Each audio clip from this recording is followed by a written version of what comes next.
2, and there we go. Nice. Yeah, keeping track of 160 bodies, all going different directions. Out on the water. Out in the water is kind of a tricky program. God bless you. Okay.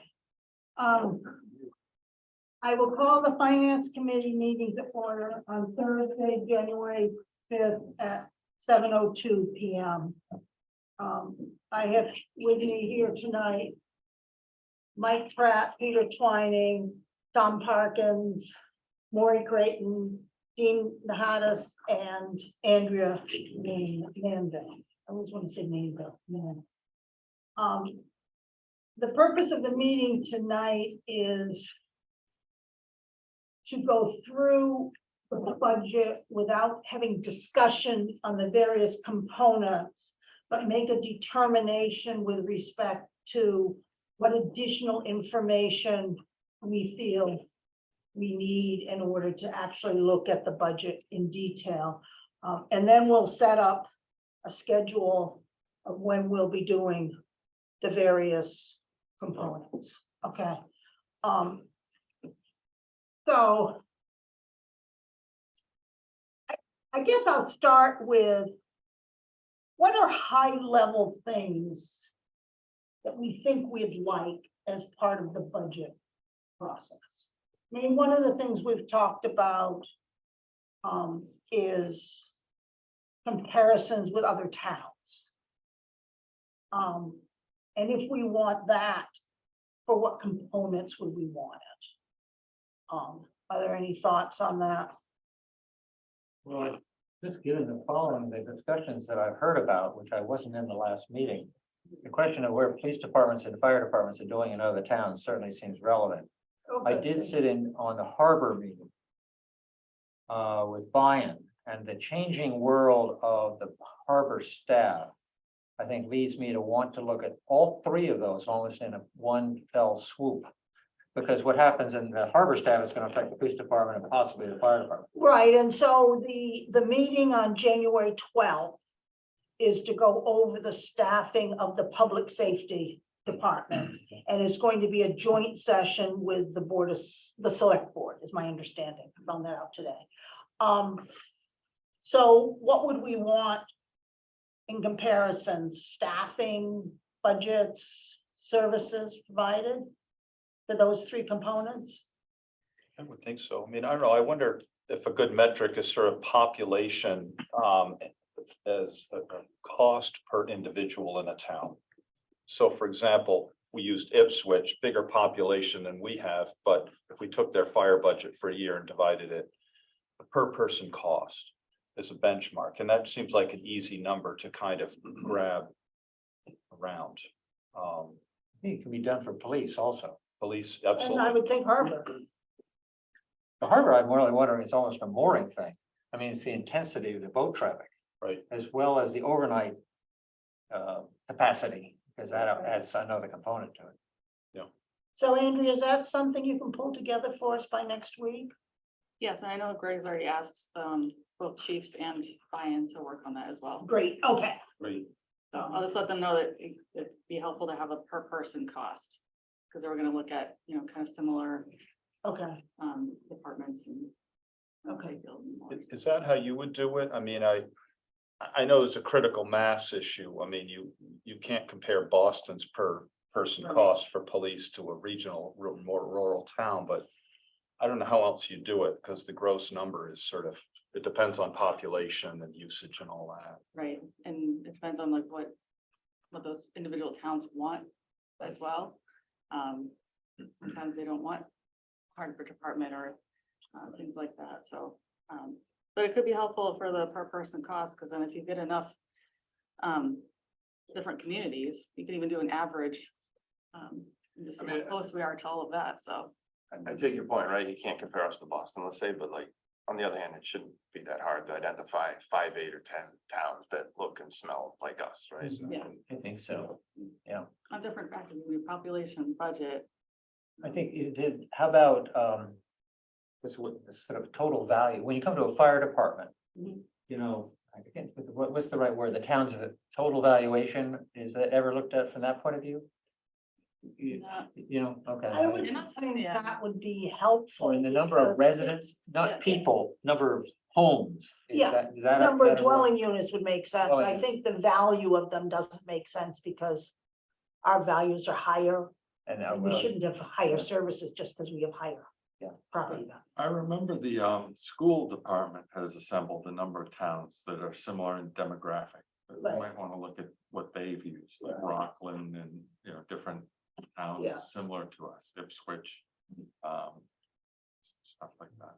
It Is it- seemed like we the were- obvious choices around here would be, well, Essex is a little smaller, but Hamilton, Wenham, Ipswich, Topsfield, Georgetown, Rockport, Rockport, Mhm. yep, um, Gloucester maybe, but probably a little pretty bit, bigger. Yeah. yeah. That's outside our model. Police, I would think.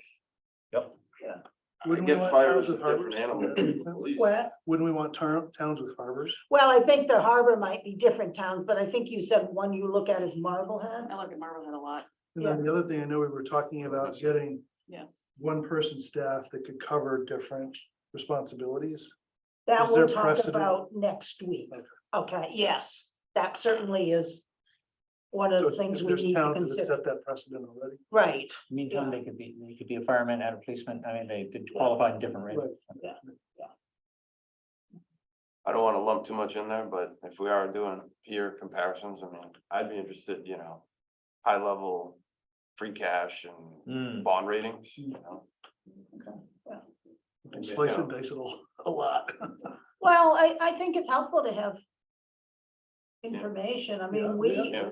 we picked reserve of between 10 and 12%. I'm not sure we did a lot of in-depth detailed study to come up with. Right, that's wrong. Well, what if we look at 8 and 10 other towns that look and smell like us and they're 3 and 5%, right? Yeah. I don't know. I would say if we're expanding it to that level, it'd be interesting to take a look at capital. And I don't know quite the best way to do that, but maybe again, capital per person or population seems like a good denominator on these things, but you know.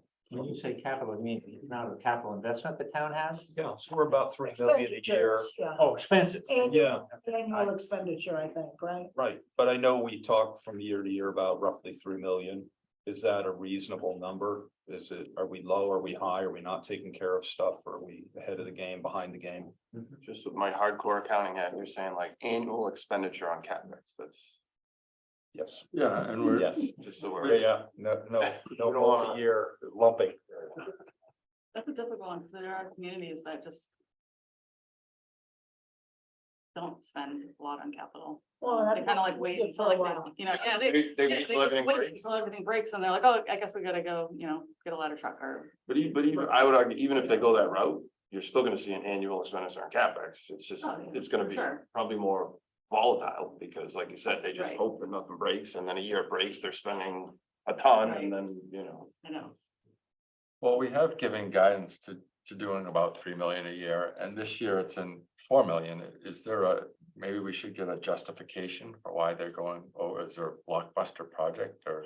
Yeah, I think when we look at the capital, I think there are some items that maybe we can kind of pick at and say, okay, we need more information on this, because when I looked at it today, it's actually more than the 4 million, because it's also using 400,000 of ARPA funds Yes, well, in that's, addition, which wasn't included in that number. So it's a big capital. because number that, this year. yeah. The ARPA fund could allow us to, if anything, you know, pay Decrease, off more debt. yeah, decrease the amount we spend from current tax levy on capital items. Because I think our budget stretched this year. Okay, so if we look at page 55, for those who haven't. Sarah, I'm sorry to interrupt. It's Yes, Becky. Becky, go ahead. I tried to raise my hand, but I think that feature's not enabled at the moment. But I was wondering if you all are getting information regarding harbor safety for our joint meeting.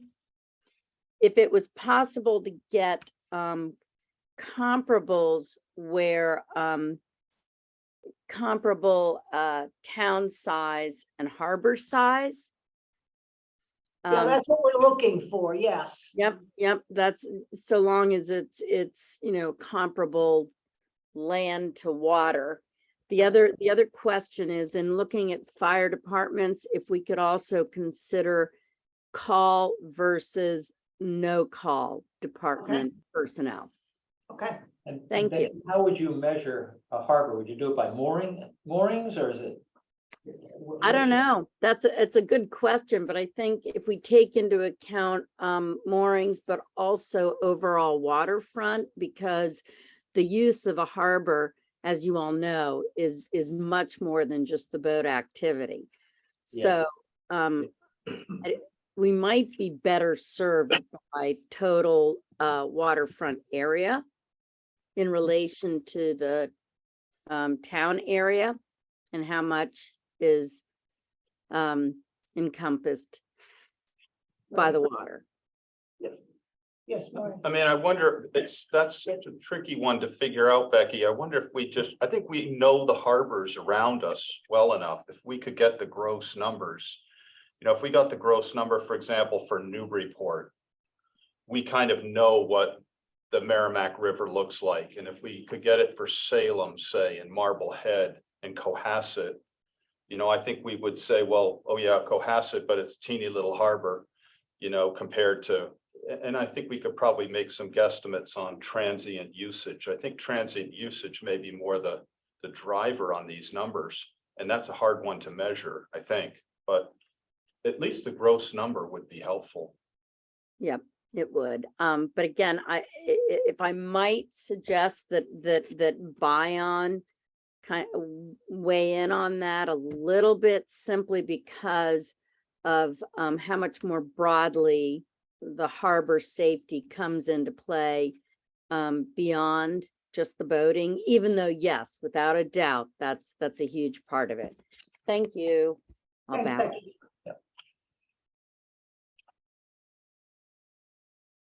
I don't see the security thing up there to change the hands. Anne raised her hand. She's obviously much more adept at this Oh, yeah, I than see. I. Hi, Ann. Would you like to say something? Ann Harrison? Hi, Sarah. Yeah, thank you. An interesting comparable for the harbor is Situate. It's if anything bigger. Lots of different kinds of usage. That's all I wanted to suggest.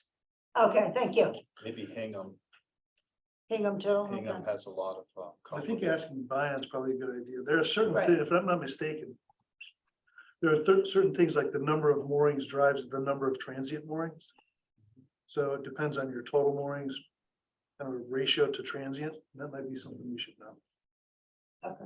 I can follow up with him because I know he is researching data, so. I'll Great. throw those up, make sure you just. Okay, good, thank you.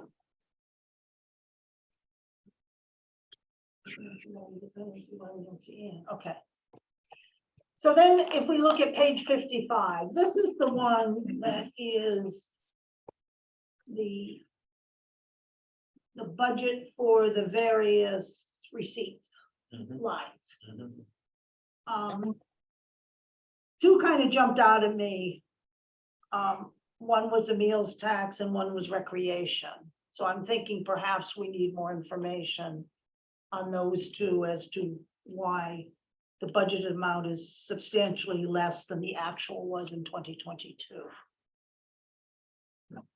Well, I think, I could be wrong, but the recreation for 2021 actual, I think is partially due to COVID shutting down. No, beaches. 2022 actual. No, the 2022 actual for recreation was 294,000. Yeah, I was looking at And the this year, year's budget is 124. okay, I was looking at the prior year, Okay, where the actual was much lower than. Yeah. but that just seems to me strange that 2022 would have been a normal year, I would think. So where, Third column is what is the 2022. right, I got you, actual. you're looking at the 124 and saying the actual was basically 300 grand. Yeah, Yeah. that's what I'm saying. The other thing I was questioning is the real estate taxes. It only shows a 1.8% increase. Yes, because we I'll have to look at that one again. Okay, yeah, Yeah, I don't understand why it's not 2.5%. Right. Is kind of where I was coming from, if we're talking about increase 2.5, but it might be someplace else. So those were the ones that jumped out at me on that. Does anything else jump out? So I guess mine is an add-on to yours, Sarah, like, I'm looking at it more at the 30,000 foot. So when I look at, total local receipts, right? Yep. And I compare forecast to actual, I actually did some work I can hand out, but I looked at the last 3 years.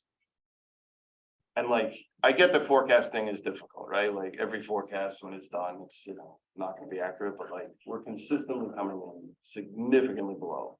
Right, to the tune of 500-600 grand a year. So over the past 3 years, it's been an extra 1.6 million That we brought in. that we versus brought what in. If was you go back budgeted. 4 years, Yeah. it's another 1.2. Yeah. It's 2.8 million, right? Extra coming in. So, here's the good news. There's money there. You know what I mean? Like, if you just look at the last 3 years of actuals, it's basically 3 million, 2.8 and 3 million. Right? So a simple average is 2.94. Right? Now, I'm not saying we need to push the needle right to the pressing point, but like maybe 2.9. Right? Like, I don't think that's being aggressive, honestly. Mike, is this just a revenue issue or is it also got an expense side to it? Or is it a combination? It's pure revenue and forecast. Core revenue. Pure revenue and forecast. Right. So the good news there, right, is, let's just say for the sake of argument, that you did increase the forecast up to 2.9.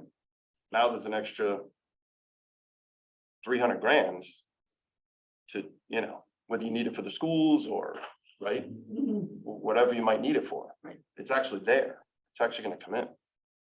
So Which also has an effect on reserves, because you get that goes into reserves, so that. it has an effect on reserves. It also has an effect, let's just make the argument. Let's say that the school needed an extra 300 grand.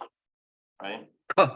And you were gonna have to do an override to fund that 300 grand. Well, now actually you don't need to. It's there. All you need to do is tweak the forecast to what it's actually probably gonna be. And I was gonna say, technically, right now, we have unused levy capacity, so we could just cover that also. or you could, right, I mean, There's different ways. the good news is, right, there's a lots of different levers and buttons, but to me, the starting point is to let's just, use a accurate, honest. But I'd also like to talk about that. If we start doing that, then I'd like to know what our plan would be for funding OPEB and contributing to capital. Are we gonna just change that to taxes and estimated receipts instead Yeah, of, but contributing to capital, we literally budget 3 million a year. right, but a lot of it that comes from free cash and reserves. Mhm. A lot of it comes from just the, Well, then, It's like a cycle, like, yeah. yes, we collect it like a year in advance. Mhm. To use for the following year. So now if we increase estimated receipts, then we're not generating that free cash to pay the budget for it the following year. right, but we deal with that when we come to it, I think. I think that's the issue Yeah. is where we've been having this excess that we're carrying forward and we need to be more realistic about being at our target and then say, okay, the next year comes around and maybe we don't have as much to pull out of free cash. Exactly. So do we down adjust our capital? Do we increase, I think we have to look at other Right. things and not do it via, as Mike has been preaching for a number of years now, not doing it by underestimating receipts. Right. I mean, back to your original Right. point, I mean, if we're spending 3 million a year on CapEx, which I know we're not spending exactly 3 million, right, because projects get delayed and, but in a perfect world, if we're budgeting 3 million on CapEx, then we spend 3 million on CapEx, whether it's paving or pipes or, right? That 3 million is clearly coming from the annual cash in the door, right? The 38 million or 40 million, right? Well, I mean, like timing, yes, like over the course of 2 years. I mean, but it's budgeted in there. I mean, It is, but we're budgeting different buckets. So like, say this year we're doing the 3 million, but we're taking 1.5 from free cash. So that's last year's money. Mhm. And then the 1.5, other 1.5 is this year's money. But- So if we don't generate the 1.5 of last year's money, We'll be short yeah, on a 3 million Right. target. But I think that's part of what you were just talking about. Then that's Right. something we need to deal with at that time. exactly, yes. No, I understand it moves the. Yeah, I just want to bring that up, if that's how you want to change it, that's what affects other things, that's all. Right. So Mike, I just had a question from your question for Andrea. So we're averaging maybe about, you're saying about 3 million higher on actual revenue than forecasted revenue. And I'm curious, I mean, 1.5 million, I think he was or saying. even 1.5. I mean, That 1.6 was over a cumulative 3 years. okay. Yeah. So, I mean, obviously, I would think that the personal property taxes are kind of variable. Because in a given year, 400 people in town may buy a new car, and another year only 200. So that number goes up and down, or people buy No, motor boats or vehicles stuff. are separate. Okay, but, but I would think the real estate taxes would be very, very close to forecast. I mean, I know there's new construction. Right. But for the most part, the base of housing in this town and its assessed value is pretty defined, I would think, so. Well, and new construction actually even gets separated. It's even it's a separate, so if you just set that over here, then to your point, it should be, Yeah, right? If we're saying increase the levy limit by 2.5%, then I would think the real estate tax Right. projection would be up 2.5%, not 1.8%. Yeah. That would be kind of Right. my sense. Yeah. Um, So what is that in dollars roughly? roughly 0.7%. Oh, dude, these things are great. we don't have the assessments here. And actually, we were really surprised when we just finished the FY 23 recap, like Yeah. tax rate, and the values were significantly higher than we had anticipated. So they came in like 7.5%. So that drove the rate down. Right, so that drives the rate down, but those two things are kind of over here in terms of absolute dollars, it should Right. tie to the. Yeah. Right, if the housing values come in extra high, fine. Tax The rate goes right, the down, rate goes but down, Yeah, fine, the dollars they stay just. the same. the amount dollar- collected should still go up by 2.5%. Right. Yeah. Plus growth. Okay, So that's a couple $100,000 right there, About 200. the difference between 1.8 and 2.5. So. so we'll want more information on that, right? So the question you asked us a moment ago was, are there areas of particular note that we want to focus on? With public safety is one of them. In the capital side, is this too early to talk about that topic? Yeah, let's wait till we get there. I'd like to go through the sections of the book Okay. and just highlight anything, okay? And then get to capital. Got it. Um, Where would you like to start?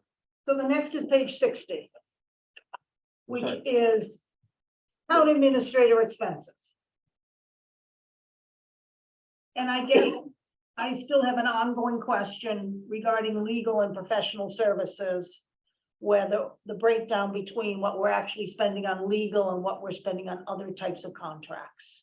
Just to get that breakdown, and then we also have the professional services, HR. Whatever that is, that may be sharing, regional Yes, sharing. that's the agreement with Town of Hamilton and Okay. Rockport. Okay, so it's just that legal and Just- professional services, how much is legal and how much is other things? And what other things are we paying out of that budget? And I guess I'd have a follow on legal. Yep. I mean, if actual for the past couple of years. Has been, 185, 150, whatever, 160. Mhm. We should be on 200. I mean, that's one that should go the other way, Exactly. because we don't want to have another Transfer. special meeting to vote on Right. transferring the agreement, right? Right. Because wasn't it 130 we approved at November? 120. I mean, my recommendation would be to use at least 160. Right, which would be, that's 22 actual. I think that everything has become more complicated and the boards more and more need to get input from town council before they make decisions rather than having them appealed. Yes, I think that's quite true. Um, Well, all you need is one thing and. Yeah. Your legal fees just. Or up personnel by, issue, yeah. 40 grand or something, right? So aside of what you've mentioned, if you look at some of the other percentages, I assume they're really almost meaningless, given the small dollars involved. Right, Yeah. and I think that we can discuss those when we actually go through the budget line by line, but it didn't seem to me I agree. like we were talking much in the way of dollars, big percentages, but not much. Yeah. Next page is 65. Which is town hall and common. There was nothing that really jumped out to me on this. I mean, electricity is up, but we kind of get that. We've now made the custodial change. We now, I forgot, I have this hazy memory of last year's discussion of custodial. We now have a dedicated custodial. Yes, so we, This building. yes, And also covers the library. And, okay, and the fire department. Okay. there's nothing noteworthy here, I think. All small dollars. Page 68 is finance committee. I don't see. Oh, that's good. Whew. That's good. A lot of money there. Finance committee salaries. What is that actually? Paying for Gail to take Minutes. minutes Yeah. Finance committee membership, annual membership. to a state fund. Yeah. I think that I think it would be helpful when we get to talk about the reserve fund to understand what the expectations are in the current year's budget as to what we think we might need to take out if we know by February or something. Okay, yep. Okay, Yeah, I should have a good idea, because I'm working on the quarterly report Okay. right now. okay, because I don't believe we spent anything yet. Sorry, just so we get the wording right. Now you're talking about what I call the FinCom reserve fund, right? Correct. 180 grand It's roughly. budgeted for 190 this year. 190. Where is that number? Page 69. 70. 70. What? Page 70. 70 has the Actual. for multiple years. Okay, got it. So for FY 23, we increased it because we weren't sure about, electricity prices and other things like that. And so for FY 24, we lowered it because we don't think it didn't really come to. Why shouldn't we just keep it at the 160? That's what we need to Yes, discuss. yeah. Yeah. We need to We'll see what better it is right now. understand what we think we're gonna spend from it this year, whether there's too much budgeted or Yeah, I whether mean, we can drop it down. I guess we'll talk about it later, but in my opinion, 160 seems more than fine for oopsies, So Andrea, can you just remind us of the mechanics of this? If this 190 is not used, does it comes from reserves and lives in reserves? Or is that added revenue that flows back to reserves? Well, we actually released 125,000 of overlay from the assessors, so they have like a reserve for, real estate taxes that haven't been paid. So we pay 125 of that from that, so it's like available funds. And then the Okay. rest of it is generated through taxation or estimated receipts and flows to free cash if it's not used. Okay, So just to say that different, if you take the Yeah. assessor thing over here, let's say there's no impact with the assessor. Right. Let's say that's a zero. The reality is, this is tax revenue that if it doesn't get used, flows down to free cash. Yes. At the end of the day. Yep. That's why I'd Just rather be keep it sure I at understood what 160. you just said. So it otherwise is also used for the overlay? I'm sorry, I didn't quite follow what you said. So every year we have amounts left over from previous real estate commitments Okay, and like kind of reserves for people who don't pay their real estate tax bill. And so since we have a really high collection rate, we have that reserve available. And so the assessors will release it and say, we don't need it anymore because we collected all the money for the real Got it. estate and you guys can thanks. use it for I whatever now you want. understand what you're saying. Where is that in this book? The assessor thing? That- It's in the non-appropriated section. Should be, like, we kind of estimate it. It's one of those things that's calculated when we do the tax recap every year. And Non-appropriated is page 180. Thank you. yeah, in November. And it's one of those like plug numbers in the recap. So like when we fill out all of the information, we hit calculate and it calculates our overlay for that specific year. Right, but correct me if I'm wrong, just at a high level, when you come up with this, it's almost like a bad debt provision. Yeah. Kind of, sort of, Yeah. right? You're estimating percentage of homes that aren't gonna pay their property taxes. Isn't it also for abatements? Yes, I think so. Abatements too, yeah. Sure. Exemptions. You put a dollar number on it. So it's 200, whatever. And then if that comes in way less, which to your point, I'm sure it always does, because 99 point whatever percent of people pay their taxes. Then you're saying that money flows into the income reserve, Yes. but, It's just an accounting. right, but just to connect all the dots, where does the cash come from to go Taxes. in the first place? Right. So it's coming from the, yeah. And then just as a reminder or a question, if we budget, let's say we budget 160 and we need 190. So we have a 30,000 difference here. Mhm. Does that mean we have a town meeting to pull that together, or do we try and pull that from other budgets, like as we do between departments? Or how do you deal with a shortfall there? we can do it in town meeting, right? You We can, have a yes. special You can town re- meeting. No, regular town meeting. No, but I'm So you're thinking, saying during the year, so like, for instance, If it this, happens, for say fiscal 23, we have 160,000, and we needed 190. Mid-year, and we don't have a town meeting coming up. Yep. We would have to have an emergency town meeting, if it's really expensive that we have to pay, or we can't pay those debts until we have a town meeting, or at the end of the fiscal year, we have May, June, and the first 15 days of July to transfer from other budgets. That's right. But That makes for that to happen, you kind of what I would call a double error, right? In other words, if every forecast comes in perfect, which I know never does, then the 160 stays at zero, right? It doesn't get touched. But if the forecasts come in whatever enough that you need to dip into it, fine, you dip in, but it needs to be, like you said, 161,000, Right. which I don't know. one thing that would be helpful is, I know I'm asking a lot of questions here, but So if we had a multi-year look at what we spent, what we spent and what we budgeted. Because if we're budgeting every year 190 or 200 and at the end of the year, we're at like 120. To your point, we should be looking at that and just, right, it'd be helpful to We know get what we that spent it closer. on too, Right. so we Yeah, I have those understand. easily, yes. Okay, so we understand whether it's something really unusual or not. exactly. I'd also Hold like on. to Oh, go mention ahead. too, not just only the reserve, we do a lot, like, as you remember, at year end, we do a lot of reserve fund transfers from other budgets. Okay. And if I think that would be helpful to also Yes, have that information just in yes, case. that would be great, yeah. Yeah, because that's another nice backstop. It's another nice, right? Becky Jakes, you have your hand up.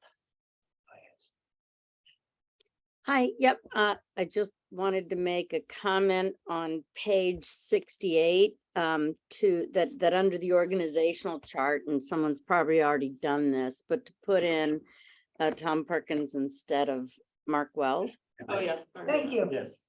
I You think I all- noticed Thanks, that Becky. once. Isn't that worth my interrupting? Sorry. It is.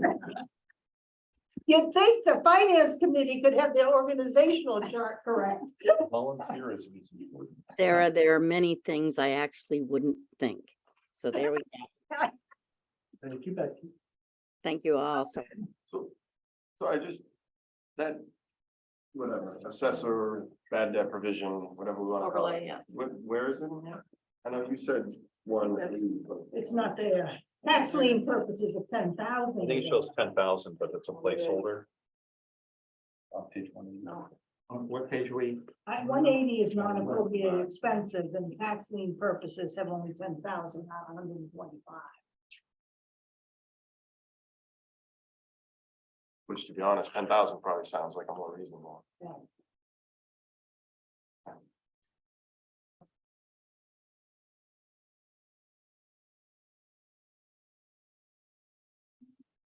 I will look into that. Okay, thank you. Small. So the actual is here? 4,415 in fiscal year 2022.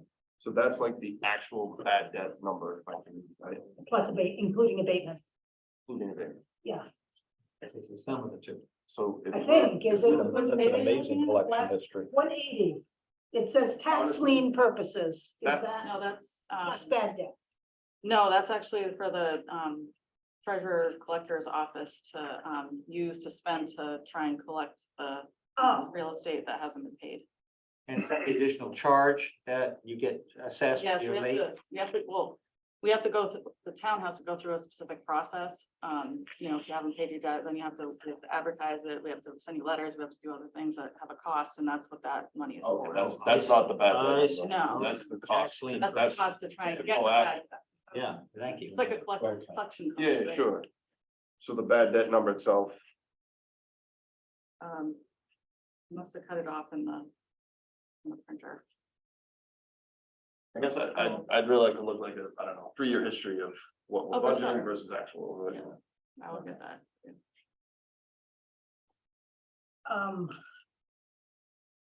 Okay. Page 73 is town clerk election. There's a lot of big percentage discrepancies, but little dollars. Yes. I was just wondering, does that just show the turmoil and the changing process of elections? Even though the dollars are small? I think That's all. I would say it's more of a change of personnel and how they keep track of their budget. Oh, So like when she gets a bill, it's, she would think, oh, it goes into this category, whereas Oh, 'cause historically we it hadn't been. categorized. So she just kind of moved it around, so that's what she wants to charge it to. Okay, But it also, the special town meetings are costly. We should Yes. try to avoid them if we can. next is page 76. Which is election registration salaries. I'm assuming that has something to do with the number of elections we actually have. We have fewer state ones this year. Okay. Hmm. Small dollar. And I think that I would have a question on the professional services line. Oh, yes, yes, I have That information on that. And is your question is what, Sarah? Why has it gone up 88%? Okay. Yeah. What What is are we it? doing? What are the professional services that gets spent on? So that is, so when we use the click, yeah, we use the clickers. Oh, the How it clickers, comes out, Oh, boy. those tragic clickers. yeah, yeah. Get my money's worth. Boy, and how. Okay. Okay, Yes, I thanks. do have information on that. I think. Okay. Home and that night. Get ready. We could save ourselves 15,000 by forgetting that. Page 79 is the parking clerk. There's a huge increase in the printing advertising, Yeah. which I would just question the reason for that. I know they're totally different areas, but where is the parking revenue, so to speak? Where is it in the book? Yeah, Yeah, I'll have to, I thought I had extra, like, a section on here with the revenues all broken out, but it's just summary, so. I'll have to- so Okay. it's more than what, on 65? It should be like up in the revenue section. Miscellaneous or something. I'm wondering if we get Yeah, more. It's all like the summary, so you can't do the. individual. I was wondering if we get more in parking charges than we actually spend. on it. Right, I'm looking at the ratio, I'm sure we do, but Yeah, I think it's all lumped into like fees. Yeah, so if we can have that breakdown, I think. I think, Sarah, it's Gail.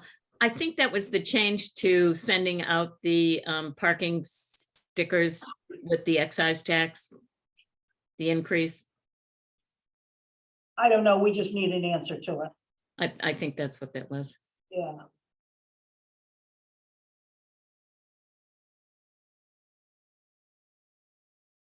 Because that was supposed to save us money, and it doesn't appear as if it is.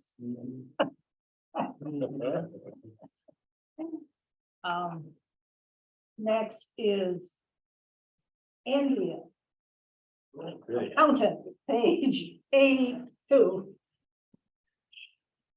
The reason why the salaries were up more than 2.5% is my assistant went from going from step 2 to step free. Okay.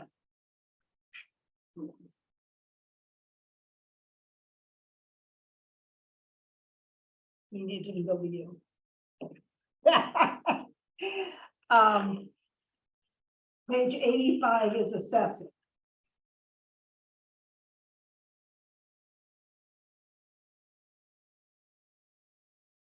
I don't see anything there that's of particular.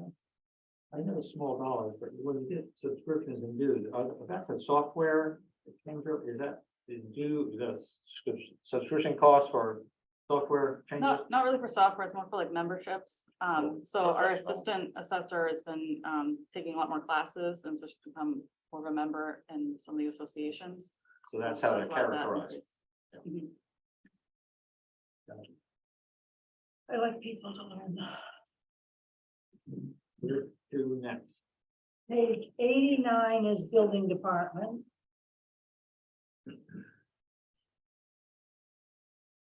And I think the question there would be the decrease in the software permitting while. Yeah, it's on this. there's a note underneath the. Oh, chart. thank you. Group rate, we received a group rate for the software permitting as the regional IT initiative.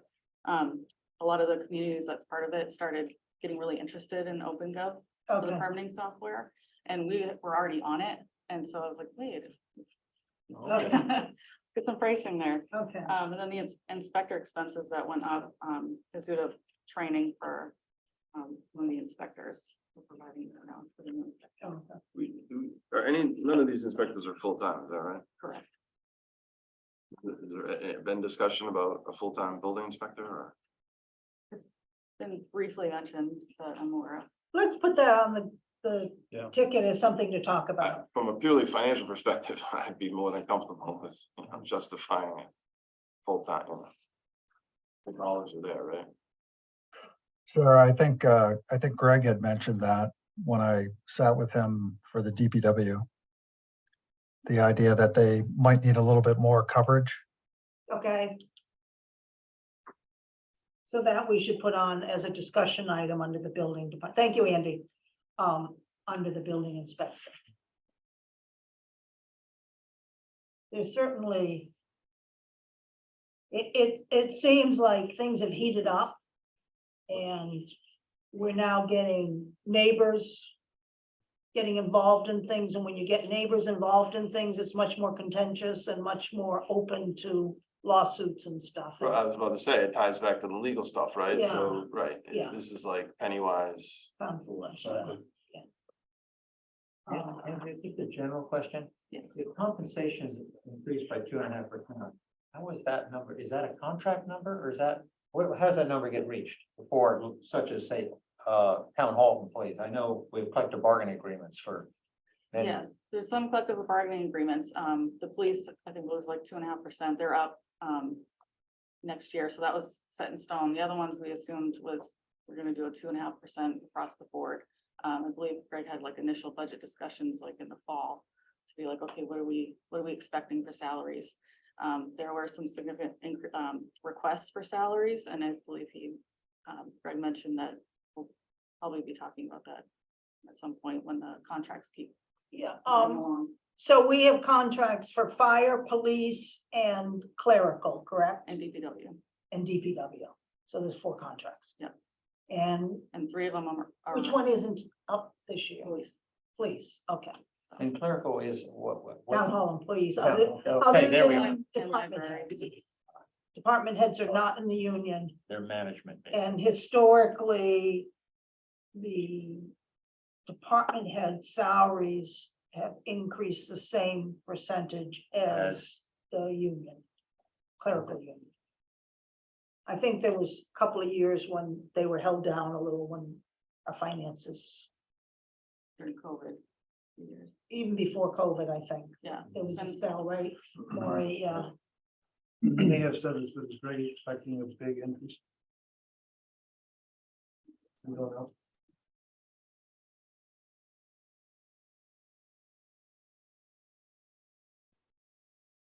Those issues. Not a good year, the contracts up. No. Renegotiation. Next is page 91, the treasurer collector. Yes. I had a flag that, we're reducing our debt service to accommodate the health raises, and that seemed counter to what we were trying to do with the impending bonding for the elementary school and stuff. The debt service is automatically goes down based on existing debt. That's not something we're reducing, Okay, right? Right, Yeah, yeah, it's based on previous, that's just how it's. And so that's why we're doing, the cash capital exclusion instead of incurring more debt for capital, Right, because we have this declining right, that's where we get our window. and we're converting it to cash and. I'd argue it's the only number in this book that's not a forecast. It's a hard number. Okay. It is what it is. Yeah. right? It's the bond payment. What, Yes, we're on 91, right? yes, Just want to look at health, life insurance. okay, So we had good news, right? In 22, yes, we did it for 22 which is, and 23. and wait, so one of those years, or maybe both, we had a holiday from the insurance carrier that we didn't have to pay 1 month premium, right? Yes, Is that 22 or 23? it was both. Both. so you just said, I said 22 came in obviously better, and then you said something about 23. I was thinking about like rates, like the rate increases that we received from the health insurance. Okay, As far as the actuals, you know, people coming on, like we had 3 new employees come on and all wanted family plans. In the current year? Right, So so it that costs money. changes that. That was like our buffer. so like, I'm just honestly curious, how did we come at the budget number for 23, like? For 23, it was, you know, what are we paying right now? And then 3 family plans. Yo, And so this year we used those. And so we bumped it up a little bit plus some percentage increase because we know that's gonna. right, I guess that's what. When do we get the number from the insurance carrier? Sorry, say that again? When do we get the increased number? Usually December, like the end of December. So do we have This it is like- now? I believe so. I'll have to check with Jim Okay. and Greg. Okay, I don't get that number directly. okay. But, so basically, we probably, Should know what this number should be for 23. for 24. An estimate. I know they told Greg and Greg what to potentially estimate for the next 2 years. Okay, we're halfway through fiscal 23, right, roughly? Yeah. But if we get these December numbers, that's for the current Is that a fiscal calendar year? year? No, it's for next fiscal For year. 2024. Yes, No, it's 24. I see. So Oh. they're giving it 6 months in advance of the year to which it applies. yeah. I mean, they give us like a tiny range. I So- think. So then, does that mean that 1329 for fiscal 2023, that's actually based on numbers from December of 2021? Like, It's based on the estimated, their estimated rate increases for the following year. So like in December, they'll say, hey, we're looking at the budget for next fiscal year. We think it's probably gonna be between like 8 to 12%. So I think And so it- then we use our December numbers. Right, so numbers from December 2021 is what generated the 1329, correct? The fiscal year December of 2023. budget. 2023 number. Sorry, I gotta say the words fiscal and Yes. calendar. I know, So the data from actual December 2021 produced this 1329 yes, budgeted for fiscal 2023. yes. And so does that mean that 1329 is like, it's a hard number or No, Not yet. no? Because it depends how many. It's about rate and about usage. And if I understand this correctly, Andrea's getting the rate number now in December, but we don't know about the town usage I'll until say we that- get into the year. It's even more cynical. Insurance companies never lose, right? So they throw in these numbers and then at the end of the day, they look at the actuals and of course, yeah, okay. And I think we know as much as the fact that the usage is up because there are new people registered in family coverages. Right, some of it, you're right. Yes. So you can adjust this number Yeah. based on the information we received in December. Yeah. Okay, When do we pay once a year or do we pay monthly? Pay monthly. Pay monthly. Yeah. And so do they just, in other words, when will we know if that 1329 is? Like, when does it become actual? June. I would argue June, yeah. Well, June I for the mean- purposes of this, but I'm saying in the, But you don't know when employees are coming and going, and that impacts it is the problem. I was gonna say, every month we have changes. Right. That we but make. they only actually increased the rates. I get the, Oh, right, yeah. I get the for new like, voice the come on, and plan okay, you got a price. new family plan, I Yeah, yeah. get that, but I'm just saying the The- rates, You mean the plan price when we know the correct, plan price? that changes Oh, once a year, right? yes, it is once a year, yeah. So that's when, so in December, they give us a range of what they think it'll be, and then I'll have to look back exactly what month I get the actual. Okay.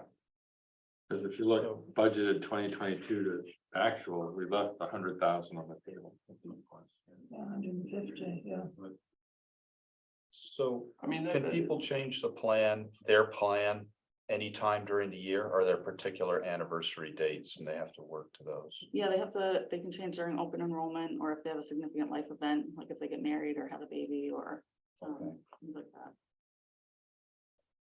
And If their it's also spouse loses affects- health insurance and they can come on ours. And it affects retirees as well, right?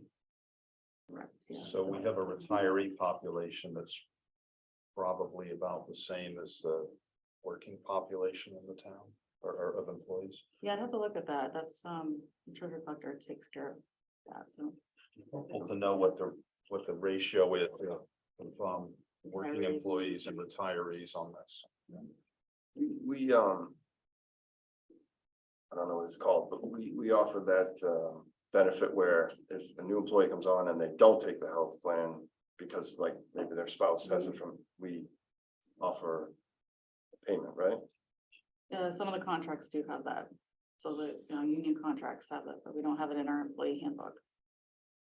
So which unions? DPW and Miracle, I believe. I know DPW definitely has it.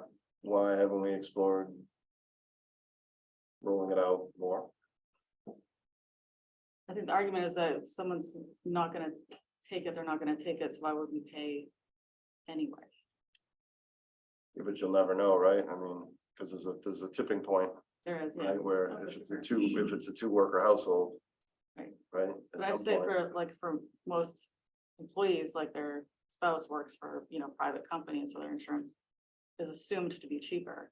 So why don't they take ours? My guess with public safety is that there may be surcharges for public safety employees, so a spouse's insurance may not give the same benefits because of their occupation. I don't know. Okay, but that's fine, but I was actually talking more about just even non-employees, right? Right. I guess, Right, not, yeah, not, no. non-union town. No, I think it was like a starting, like the last contract negotiations that I think was brought up, and I think it's slowly being discussed more. I think logic would say that people are gonna do that analysis and they're gonna pick the cheaper route, whether they pay for it or not. Right? Right, but if you have a household with two working people, right? Mhm. And, this plan is better, cheaper, right?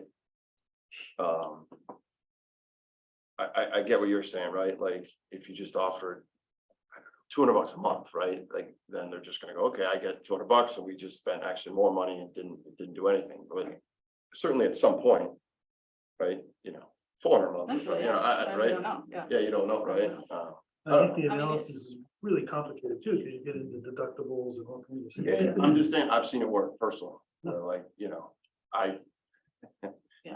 I took the money and because I ran the math. So, I don't know, something to think about. I mean, especially since we already have it on some of our. employees, you know what I mean? Right. But it's like we've had it on some employees, but like they haven't been taking it and now they're getting paid for it. Right. It's in the contract. You can't just like exclude the people that haven't already, like, not taken it. Okay, can we move on? Page 96, ZBA. I would question why the filing fees have been reduced.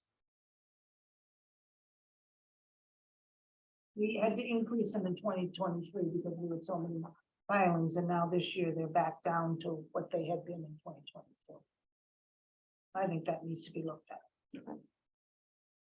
You have the information. Sarah, it's just that it reflects there are fewer people filing?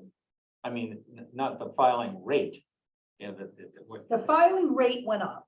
I understand. So the Are there rate went fewer- up from 75 to 110 the beginning of 2020 something. Okay, But then the ZBA has been receiving more applications It has. since COVID. They may be declining now, but they were receiving more applications, so there was more filings to do.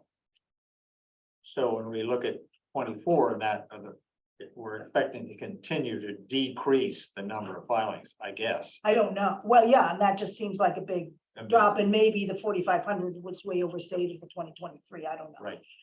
We purposely increased it. Page 99. Planning board.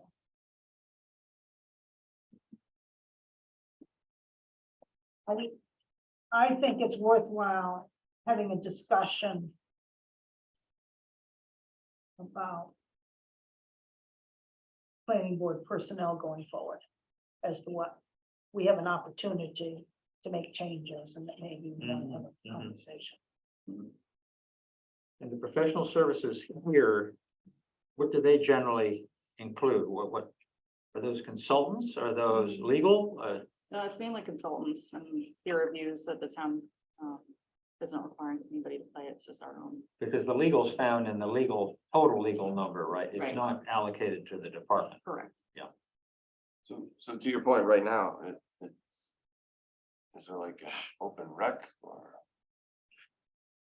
I know. I thought our town planner left, no? Yes. Yes, we have an an interim. interim part-time town planner. Okay, It's very good. so we're, okay, interim part-time, so I don't know, consulting contractor kind of basis. Yes. Yes. This, Well, so the interim town planner is being paid out of the salaries for professional service. It's like these one-off consultants that we need for specific things. Sure. Fair enough, but I guess is where I'm going is, the total dollars, let's say, budgeted for salaries for 23-24 Mhm. makes an implicit assumption that we're replacing with a Full-time. full-time. Right. Right, right, yes. Okay. Yeah, I just think it's worth the Yeah, conversation. 100%. That used to be split with the Manchester Housing Trust. No, the Manchester Affordable Housing Trust used the services of Sue Brown to support them. And there was a contract between the Affordable Housing Trust and the town to pay her rate, including benefits, by the trust, and it's done after the end of each fiscal. But those hours are included in this number. Right. to pay out of, but it's offset by the revenue coming in from the Affordable Housing Trust. 102 police. Now, next week, we're gonna have the conversation regarding police staffing, so obviously, whatever we decide could have a budget impact, which, you know, Well, the data that I know Maureen and others have been talking about will be helpful in that conversation, Right. like I have other communities, Yeah. compared to other communities. so I guess there's a big ticket item of professional services, and what is that? It's only gone up 3,000, I guess, 2,300, but what's professional services in the police department? Let's look at that. Okay, I don't remember off the top of my head. yeah, It's basically all salaries. I think it's training, but I'm not sure. And Andrea, is the salaries reflect the dispatch Leaving, yes, alto? The salaries does reflect? it does. But it doesn't reflect staffing of the lobby. I'm sorry, Maureen, what'd you say is leaving? yeah, It doesn't reflect the staffing of, The lobby, Okay, and That's that, part of the the discussion. discussion we need to have. and that hasn't been decided yet? Correct.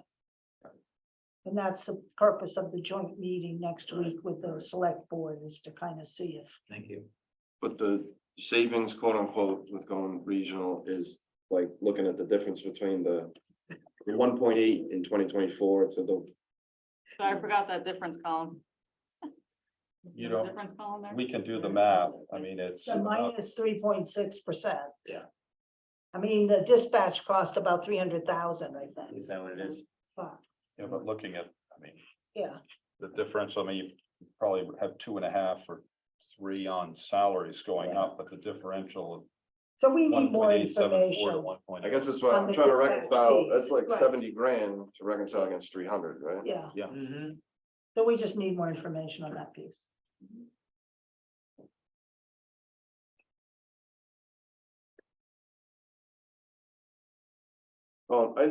Quick question. I know it's not big dollars, but on the auto truck repairs?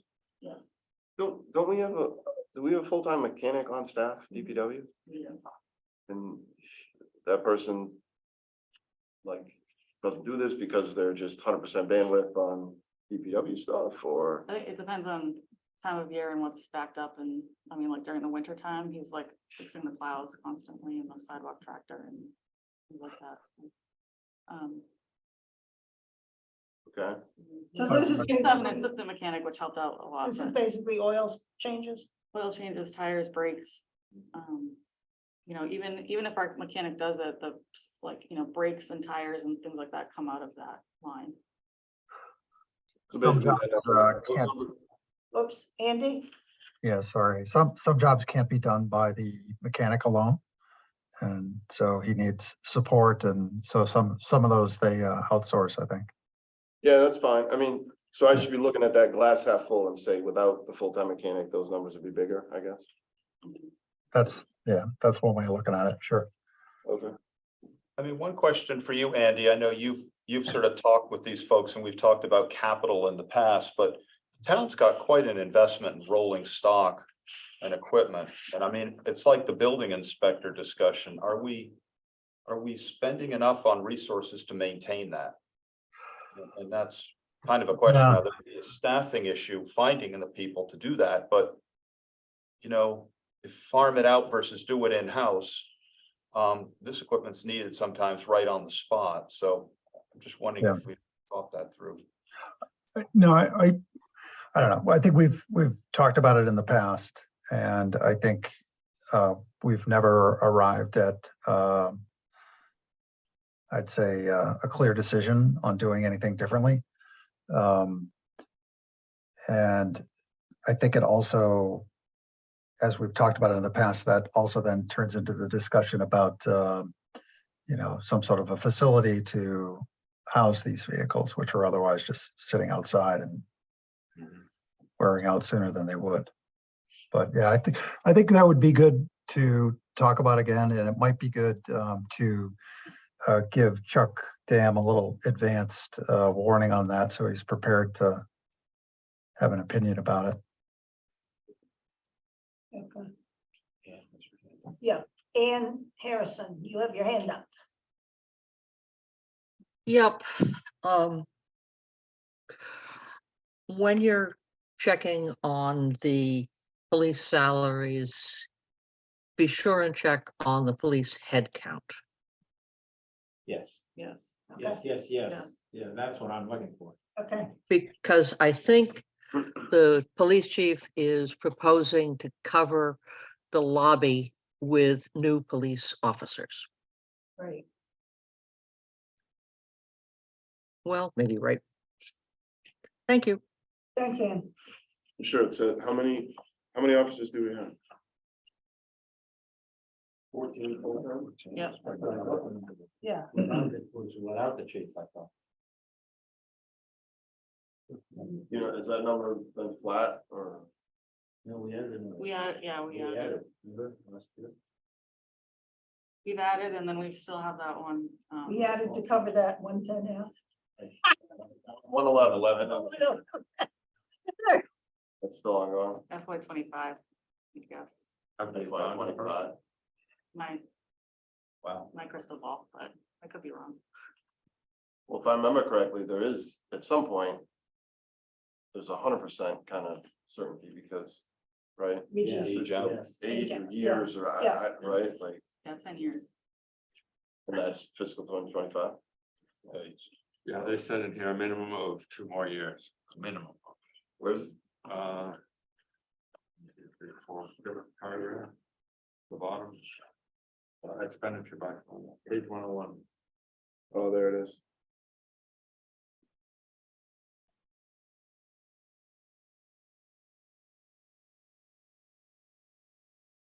I was doing a little research. I think almost every town has Good comment. A 111F, Yeah. okay. It's not a real thing.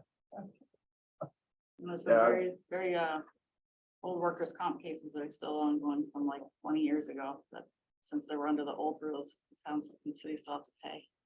So, no, those. Kathy Bellata, you have your hand raised? Yes, just a quick one back on the discussion on the police. At prior discussions with the select board on this topic, I had requested that we specifically document any savings achieved or we plan to achieve based on the move to the Middleton Dispatch Center. And since the dispatchers are coming from the police budget, I would expect to see, you know, some specific documentation around what level of savings we are achieving because of that transition. Okay, so we Thank need that for next week's staffing discussion, I think. Yes, exactly. Thank you. Okay, thanks, Kathy. Next is page 109, animal control. I guess there's no point of discussion on this page. Since nothing changed. We share with what, Hamilton? Hamilton, Hamilton? Yep. How's it work? 20 hours, 20 hours? pretty much, yeah. Sometimes it ebbs and flows, like, you know, she's needed over there, then she'll make up the hours. Sorry, front page of the Cricket, right? Yes. Page 112, fire department.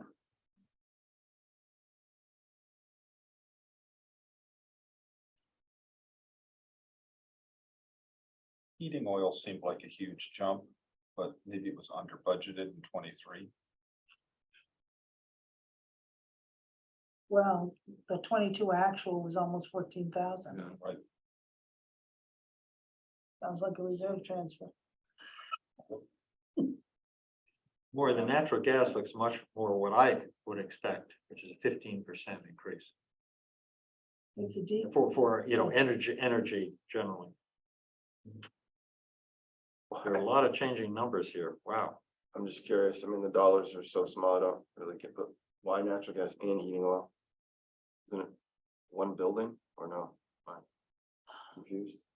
You have to ask the fire chief on that one. I feel like they have like ventilators Okay. and they have dryers and they have think wash it's- machines and then Yeah. that's. I think the boiler, the heating system is oil fired, and then they Yeah. do have some minor gas uses. Like you said, it's probably cooking and dry. Yeah, 750 a year, something. Okay, So it's obvious, it's again, it's all in the salaries, right? yeah, and we'll be discussing that next week.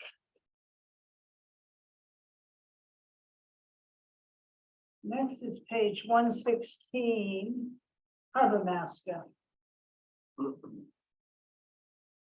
Sarah, just before we move away from Mhm. fire, when I look at the diagram, does that give me an accurate picture of the current staffing of the fire department? Paid staff? We now have, after all of the discussions of last year and the addition, as I recall, of one fireman. Is this? So we now have, you know, 4 lieutenants and so on and so forth. I think we're gonna need to get clarification from the chief on Okay. that. Okay, Looks different to me. right. And I thought he hired 3 firefighters recently who were probationary, so I'm not sure. Okay. And there was retirement. Well, the captain retired, which is not listed here, and then he promoted people, yeah, Yes. So there was someone who left and went to another community. okay. Andrea, do we get breakdowns of the different salary groups? Like the Like number of for- sergeants, lieutenants, that type of thing? I felt like we used to in the Used to. past, Okay, and from a head count Right. point of view. yes, I do. So, still have so I that. think police, fire, and I'm actually also looking just at harbor master. That number is. What the roll up is for that. The detail on the This is salaries. a high level salary question that I think I know the answer to, but those are not fully loaded, right? Because like, because you had the health over in the other, so that's just Right. pure. And the pensions are in the Yeah. treasurer's Treasury, yeah, office okay. budget. Okay, I'm sorry, you were going to another area. Were you a harbor master now? Yeah, page 116. Yeah. Yep.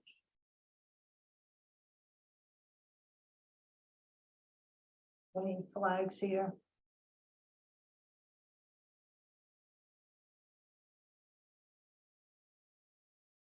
I haven't gotten to the numbers. I'm looking at the chart.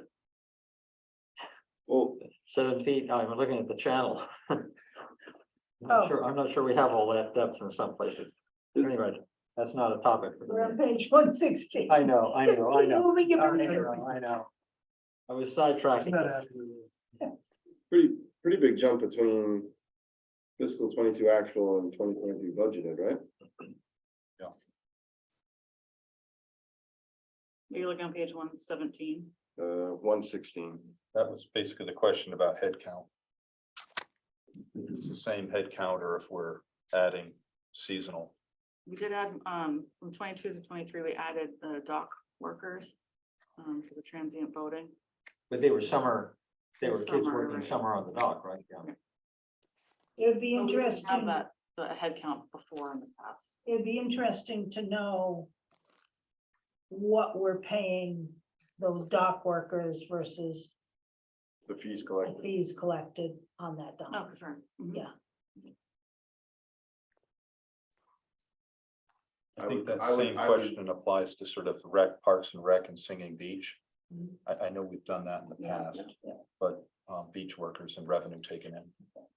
I would argue tongue in cheek that it's an inelastic demand curve, what you charge for boats to tie up there, so we have an opportunity. no one's gonna, right?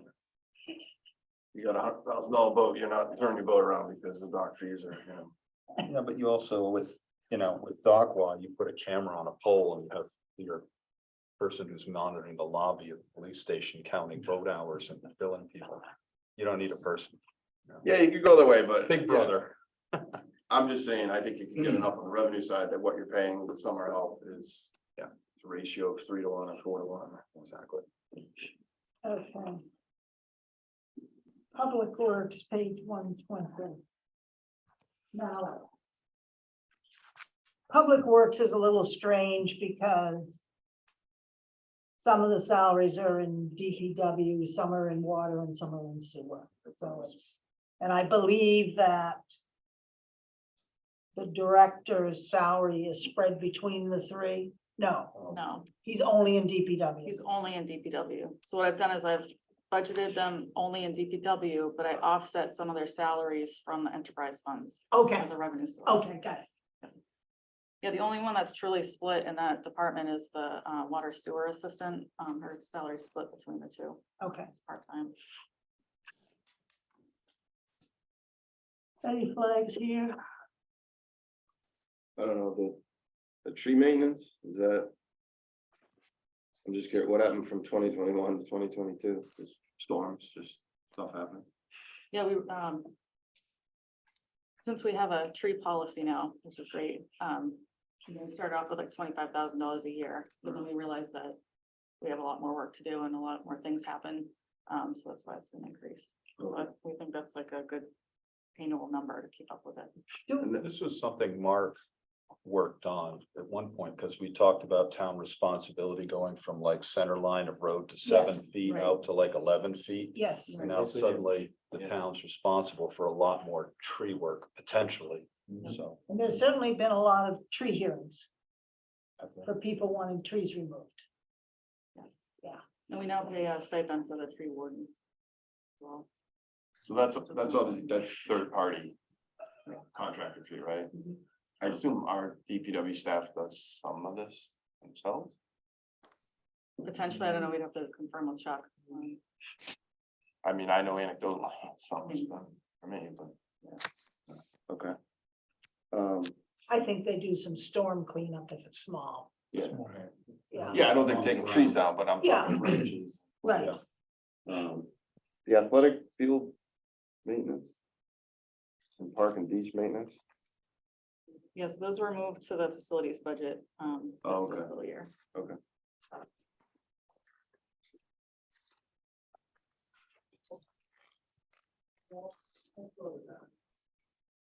Snow and ice, page 124. Sorry, just one more on Yes, 120. yeah, Just the salaries line going up, is that additional bodies or no, bodies are constant and it's increase in salaries, or it's both? Let's say there's definitely an increase in salaries, but we actually had a retirement and a couple people leave, so like the salaries actually went down because now we're hiring at step one. Got So again, is the chart accurate or is someone retired off that chart? That's accurate. So that's the staff. So if you, so. Right, And so- this includes the enterprise funds and the facilities person as well.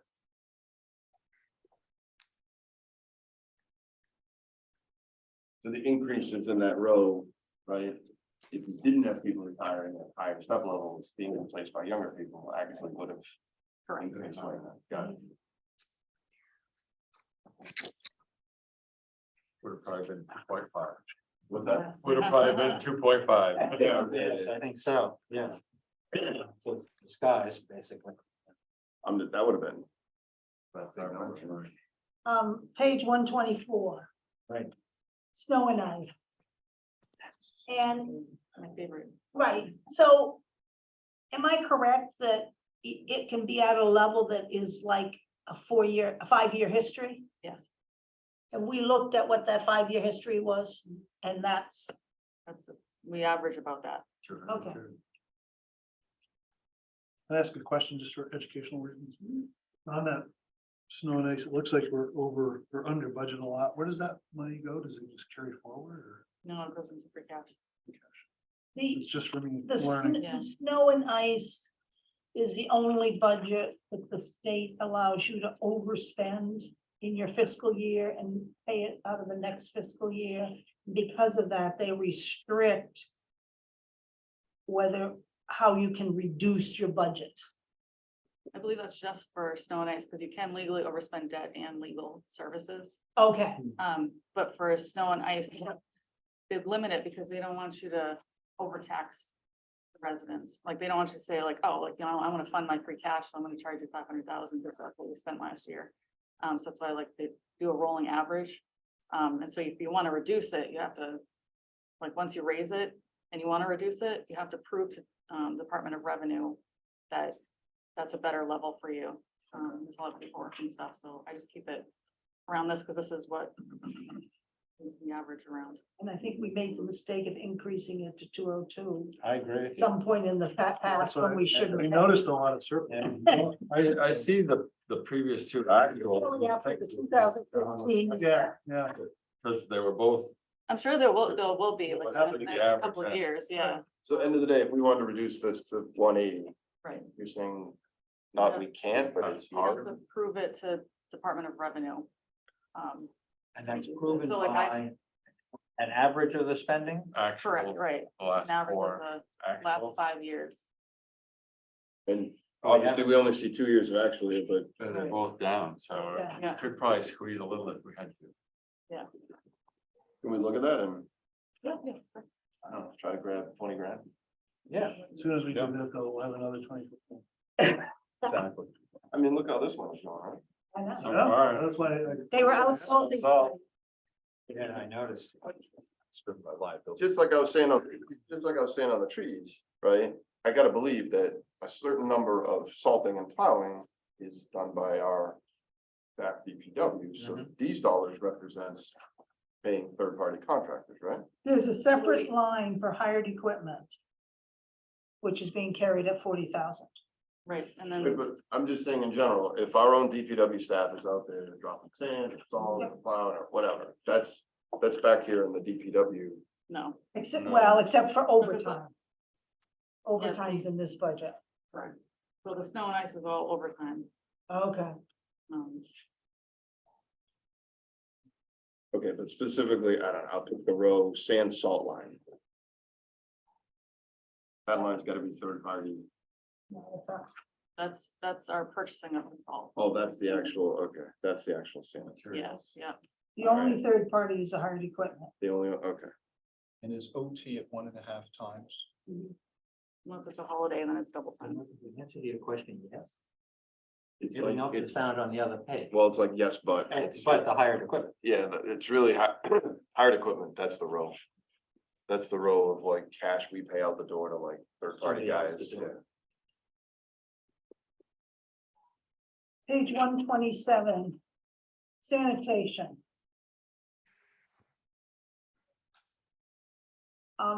Does this budget take into consideration transfer station savings because Black Earth is going to, Yes, it does. okay. And they've started doing that already, is that correct? That's correct, yes.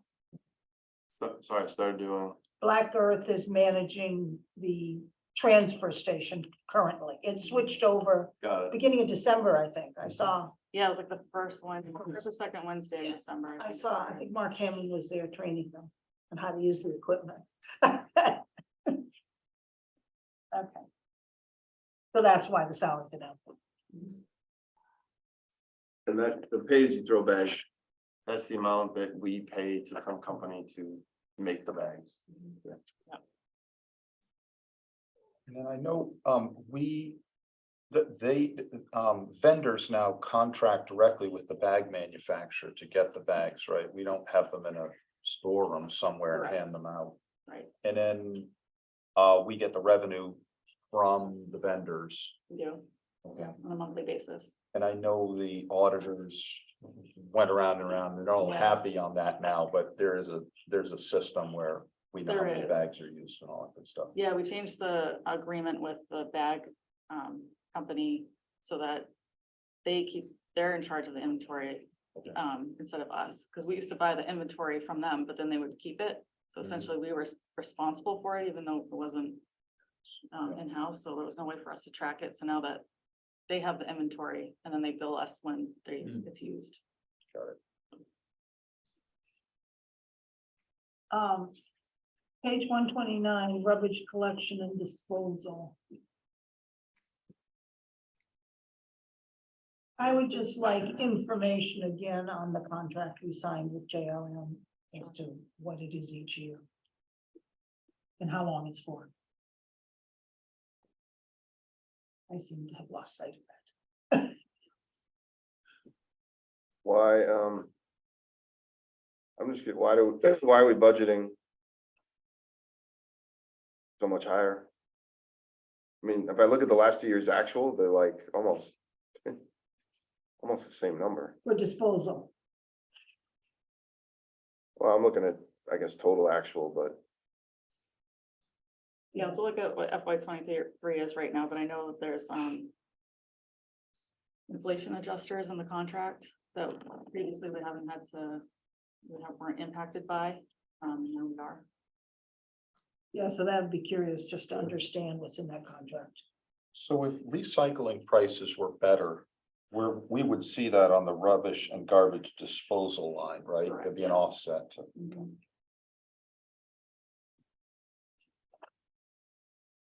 And in follow-up to that question, are we now positive on what the recycling, does it bring in a positive number now? Have those rates changed at all? That is no. Not that I'm aware of. So it's still a cost item to us. China's still not taking it. That was a big change. The biggest cost savings there is the green barrels, right? Anything that goes in a green barrel. Black Earth comes, they pick up, Yes, right? That's right. Yes. And then that lowers the tipping fee or whatever that, right? right, Yes. Disposal. including the textiles now that you can leave with Black Earth on your top of your green bag. But whether it's an orange bag or recycling, we're paying cash to company to come in. And not getting anything back. Yeah. Hi, Greg. Hi, Greg. Hello. Congratulations, I hear you have a new grandson. We do. It was a tense 36 hours, but we got there. Oh, wow.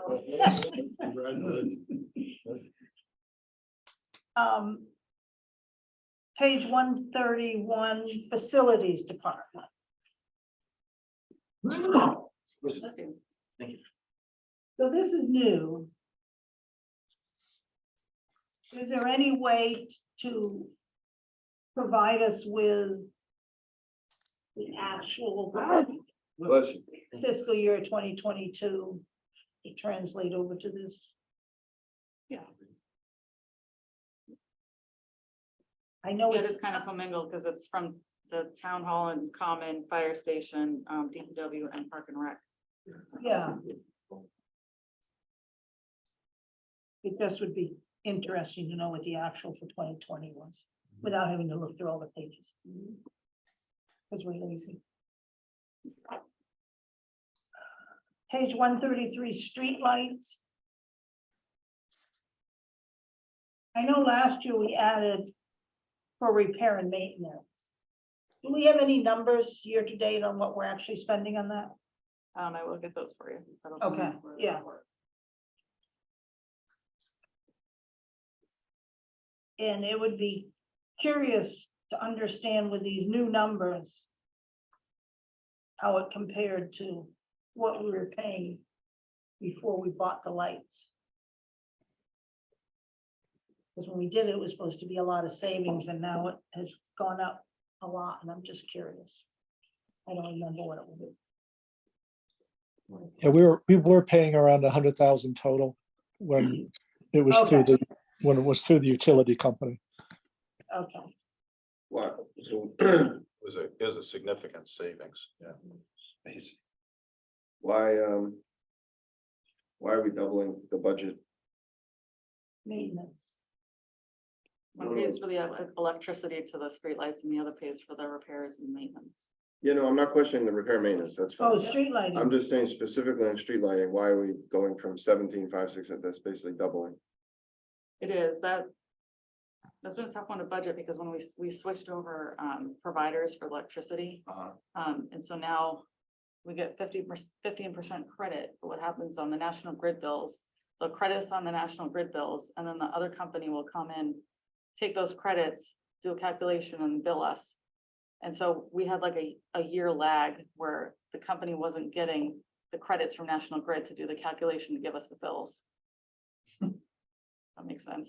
So It's like two different So companies. the actual in 2022 was Lower than. abnormally Yes. low. Yeah, but the actual for 2021 was in the same ballpark, right? It was 20 grand to 18 grand. So they goofed whatever this thing is for 2 years or? Yeah, it was a very long time. So I think for 23, we'll have better, we're on a schedule that we get every 2 months. Do you think the number's closer to 35K? Yes, exactly. You'll have to look at that. Okay. That's a little. Okay. Page 136, Historic District Commission. That doesn't seem to be. Much going on there. Page 138, Conservation Commission. Is there any issue with the hours required versus the hours paid on the COMCOM What is that? Conservation Administrator? Say that again. Sorry. Are we paying for hours sufficient for what the work requires? Do we need more hours? That's been a request of the conservation administrator. Right. Great, that's. So let's get more information on that when we do that project. More needed. Yeah. I know they're doing the water study, right? I know we tapped into her some with the 40B and she was pretty busy, so it was hard for that. Question if there's more stuff coming along. So that's a administrator, Chris Brickoni, full-time staff, or? I don't think she's full-time. No, she's not. It's 27 hours a week, I believe. Okay.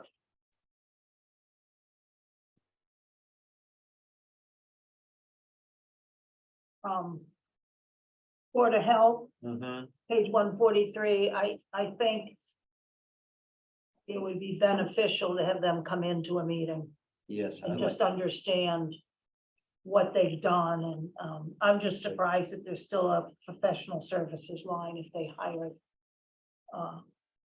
a health director who does both Title V and health. And this is one of those areas, just like with parking, where it'd be nice to see Revenue, the ins and outs, you know, the same, just, Yeah. because, right, you don't mind spending a little more if you're getting more, right, collecting, yeah, so. I know some of the professional services they pay for testing the beach. And some other testing that they need to send out. okay, yeah. But what, I'm just trying to think, what kind of fees, you got the Title V Mhm. inspections? Yeah, and I don't know what we get from restaurants where they do health inspections. Yeah. Whether we get Break any, that down. or if that's just part of the fees they pay to have a license. I mean, I'd be curious on like those Title V inspection fees, you know, I mean, it's either state regulated, in which case it is what it is, but if it's not. I mean, you know. Again, an inelastic demand curve, right? So just the other thing to note here, if I could, Yep, so currently we're using ARPA monies to pay for the health agent. right. So this new budget shows 100% of that salary coming from the general fund. Do we have the ability in the fiscal year 2024 budget to still use ARPA funds if we? You could, yes. Okay.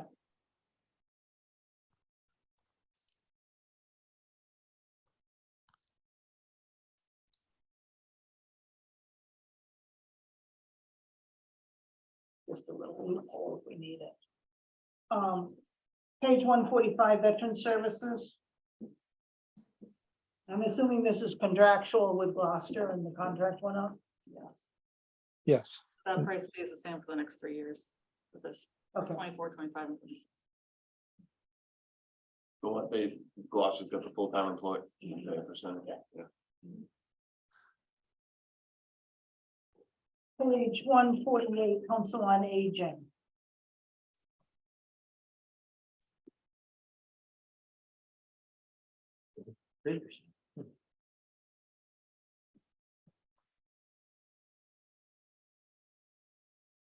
Yeah, I guess Peter's raising the question of why these salaries went up 3%.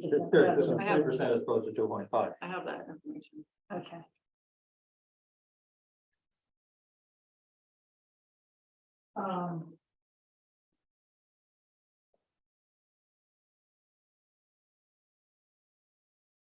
Next is library. Just out of curiosity, telephone, in many of these budgets, the telephone cost has gone up notably, and this one has gone down. Have we ended up by doing something with the general phone to make it move around so much? Here it's down, and other budgets it's been up. Yeah, some departments have like iPads and cell phones and, they'll change their plans around and that affects this line. I want to say she got rid of one of the iPads, I believe. I see. So it's the difference in essentially phone usage as phone equipment and from department to department. And the actuals are considerably less too. From the previous 2 years.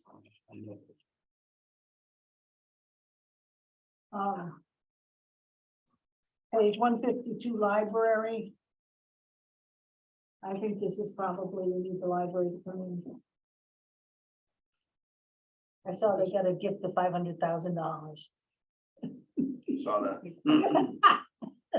Questions, I know we changed over the custodial thing with this. How do we see the savings of that here, or is it allocated here as well as? It's allocated building? here and to facilities. So Okay, his salary is split between library and. got it, okay. And how do we see it here? How do we see the savings in this budget? See, it went from $1,200 to $800. Oh, that's supplies. That's You know, what I'm wondering is, where did the people cost? Yeah, that's what I'm asking. That would be all in the salary, so I can give you the salary breakdown. Comprehensive cleaning? What? The salaries reflect the adjustment we've seen all along. That's what- Well, the custodian wasn't in the salary line, Oh, it wasn't? No, We did. because that was outside service. Right. which is probably what that comprehensive cleaning line was. It's gone Right. from 12,000 to 2,000. Right, Right, and we moved into salaries. okay. The lawn and grounds maintenance, I know it's not big dollars, but again, that's third party, not DPW. Right, so it's like, they have irrigation that they have come, like plumbers come and shut off. and- Why can't DPW do that like they do for the other parks? They, the plumber, we outsource that as well. Okay, okay.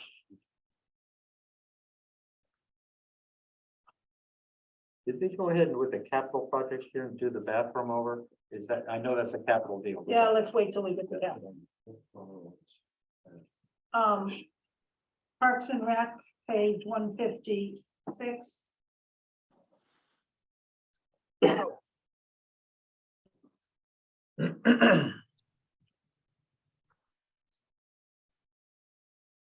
I don't see much there.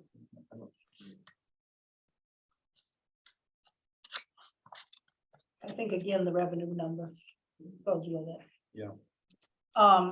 Page 159. Singing Beach and lifeguards. I think the salaries are what they are. Right, that they've gone up in order to get people. It would be, I would be curious to know, Singing Beach salaries component, how many people are being paid, and what the revenue is we're getting in on that, because that's a huge increase. Yeah. I can get it for the lifeguards, but for Singing Beach salaries, those are people sitting in chairs. Right, you're talking, if I remember back from the revenue page, I think it was 250, Sounds about right. and that was like a good, that was a That's good good. number. Here. Yeah, So Yeah. 250 in on a good year and you're paying out 190? what's the other? Well, the total cost is 215. 214. Fair enough, yeah. Yeah. Okay. Page 162. Still looks like a $500 bill. That's Point and Farm Yeah, Point and Chapel. Farm. Just wanna get- I understand. This is saying, Mid-sided, but you know what the high level numbers for Gloucester and the beaches? Which I know, but apples and oranges, but it's like $2 million a year. I know, it's huge. Yeah, it's huge. Yeah, so. I'm just saying, maybe we have room to grow, that's all. Um, It would be helpful to see the revenue on this. I know we have rental issues, but Right. what the rental revenue is. And I would question why on Tux Point, again, why we need those salaries increased so much. We use the same staff, Singing Beach, like. Right, Right. but it's, Paying them the same I rate. challenged by having to pay that much more. I'm not challenged by the lifeguard situation. But I am challenged by all these other salaries. Another one's. I don't see that they're necessary. We need to understand whether they're essential. I mean, I've got to believe at Singing Beach, there's like 7 people there a day. Could be off, but there's scads of people. Why, sitting around. why those huge pops from fiscal 23 to 24? They're saying they need to pay higher salaries to attract the summer staff. I'm curious to see your numbers. Yeah, By 33%. right, Yeah. that's. Well, the minimum question. wage is going up. They're saying nobody wants to do that, so That's a lot to explain. Page, Can I just also ask? Yes. Oh, Kroll Chapel is where the heating oil is probably going. Okay, this is Kroll Chapel. I was thinking Tuck's Point. I was wondering about that one. And then there's the public celebrations on page 164, which thing they've been for a number of years. I just want to bring up something. I don't know if you guys remember from a few years ago when the high school student requested, I think it was like $1,000 Over for the Memorial the Day. memorial and the freedom flowers and things like that. We got the same request again. I think it was last fiscal year, this fiscal year. So I don't know if that's something we want to discuss, like putting in annually or as these one-time requests from the high school group. I just wanted to bring it up. So it's not included in the budget? Correct. Okay. Sorry, just the 30,000 foot, what is it? It's one of the high school students put a group together to do some fundraising and get money to fund flowers for the veterans memorial graves Okay, in cemeteries. $1,000. And it's not budgeted. I'd be in favor of budgeting that. And it would basically land in this public celebrations. at Memorial Day, right? So I also have to check with those high school students, make sure. Yep. Continuing on. Water department.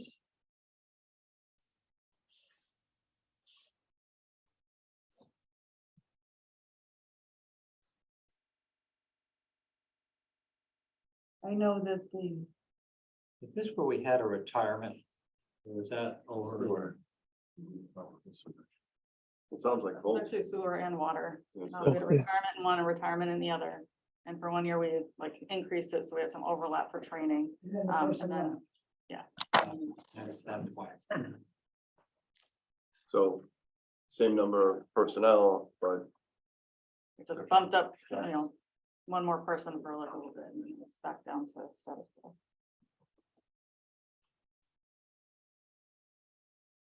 water treatment. Interesting that they're able to get vehicle repairs reduced. I don't know if that's fewer vehicles, but New vehicles. Yeah. The newer fleet management system and. That maintenance whole system bunch of and the things. new DPW vehicles. got it. what vehicle, wait. It's not a DPW vehicle or it is, and you just kind of allocate it to water.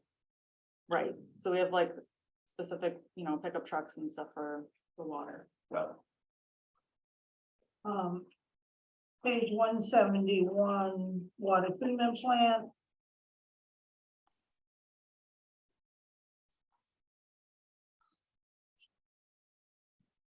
I'm assuming outside lab testing includes testing for PFAS.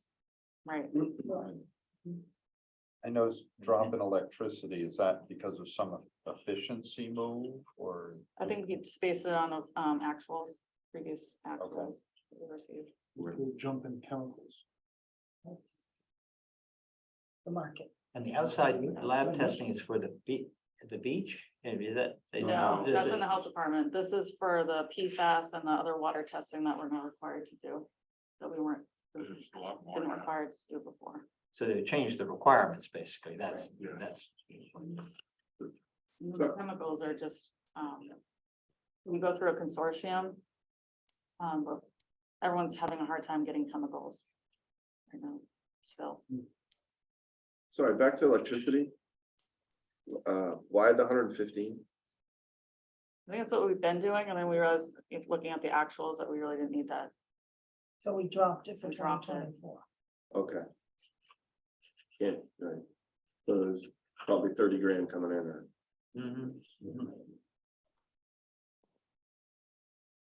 Sewer, page 174.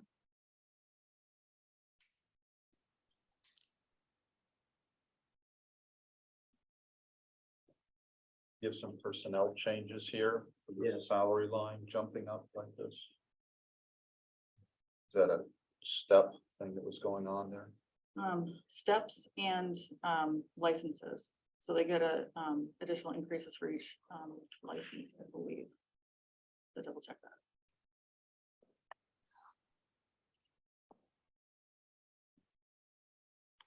Also closer to the actuals from 2022 and 2023. Right, I think 2023 took into account retirements, they hired new people, and now the new people are getting more licenses, so they get more. And more steps. More stuff. So.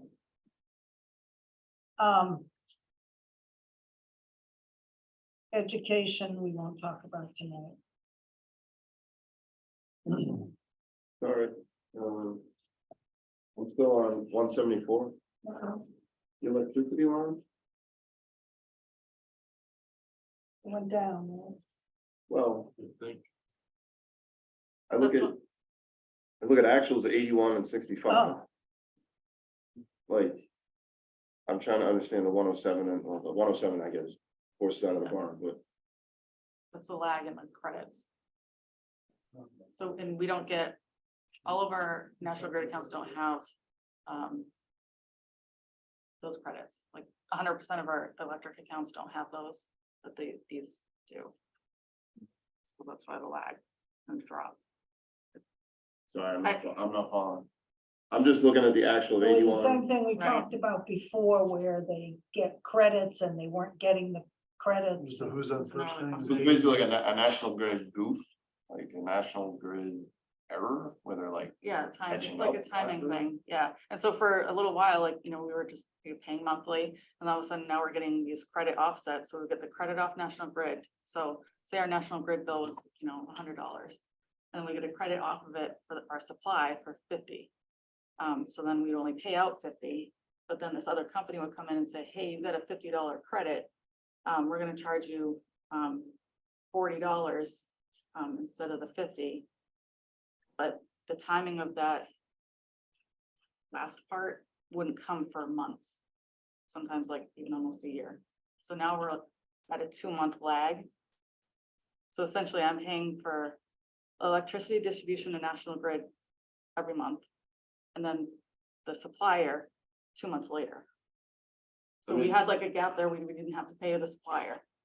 let me try to ask you a different way. So we're halfway through fiscal 2023, right? So you actually have 60 of half of the data. Yes, Right. yes, so I And have so- that for you. So you would expect actual for fiscal 2023 is definitely gonna come in higher than the last two actuals. Is that right? Yes.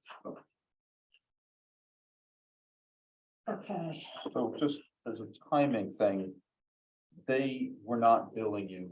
And then suddenly they said, all right, we want to collect on this. So we had a period, some fiscal year where you had to Yes. cover that. So that was fiscal year 22 or fiscal year 20. It spanned over 2 fiscal years. Okay, so it's like- 22 and 23. So coming into 24, we should be at a more of a normal operating level. Yes, Which you think is And gonna that's be in something 23. like 100K. Right. Okay, and then the second question is, I know you've got enterprise funds going on here, so this stuff is split between enterprise funds and not, or is it all absorbed into enterprise it's funds? all absorbed in the enterprise funds. But it'd be good to know the 6 months worth of electricity that way, you know. Yeah, Say it's so I'll 50, help say us it's when we 50 get grand, that. then okay, then the 100 grand looks good, right? Yeah. non-appropriated expense is 180. This is not the plan. We do have control over that. We could say we don't want mosquito control, right? It's up to pay. We do? county. I thought Essex didn't pay. I thought you could opt out. You could- You can opt out, but you still get charged for it. Oh, okay. Yeah. Whatever. Great option. Yeah, you're right, yeah, yeah. Okay. Wait, sorry, can I go back to 178? Did we jump past that? Yeah, we're not gonna talk about the schools.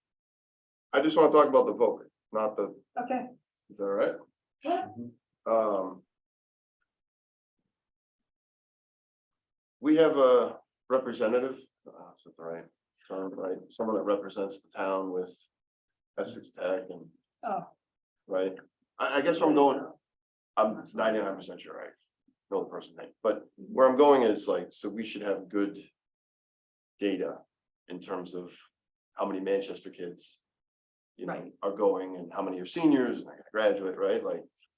So So I'm does just, does this take that into yeah, consideration? I'm just like, I believe so. I'll have to double check, but I'm pretty sure that it does.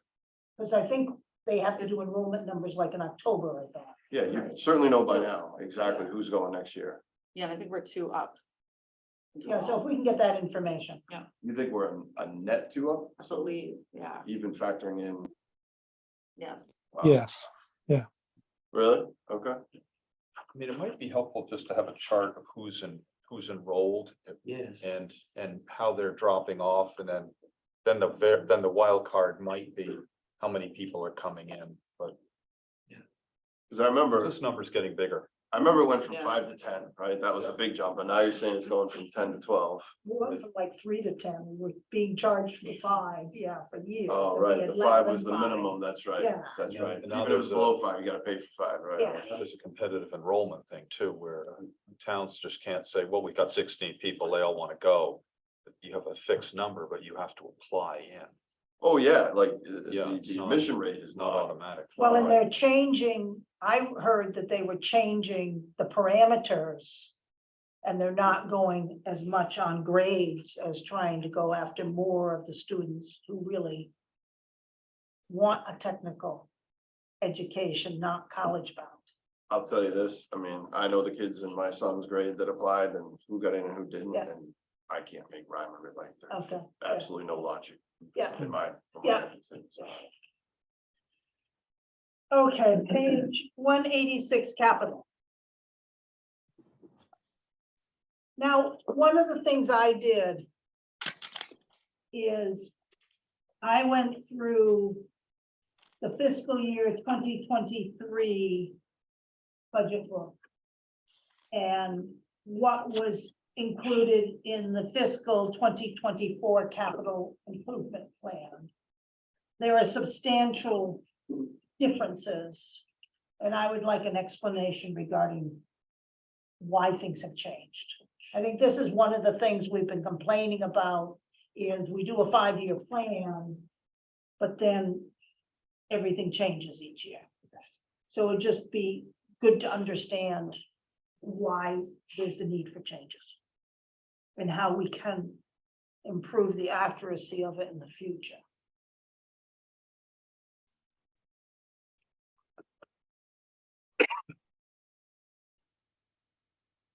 Ask a random question, Mhm. the fire engine fund line. I know it's come up, but I'm just, what's the balance? Over a million. No, it was 965 and then we just voted 150 out of it. That hasn't been spent.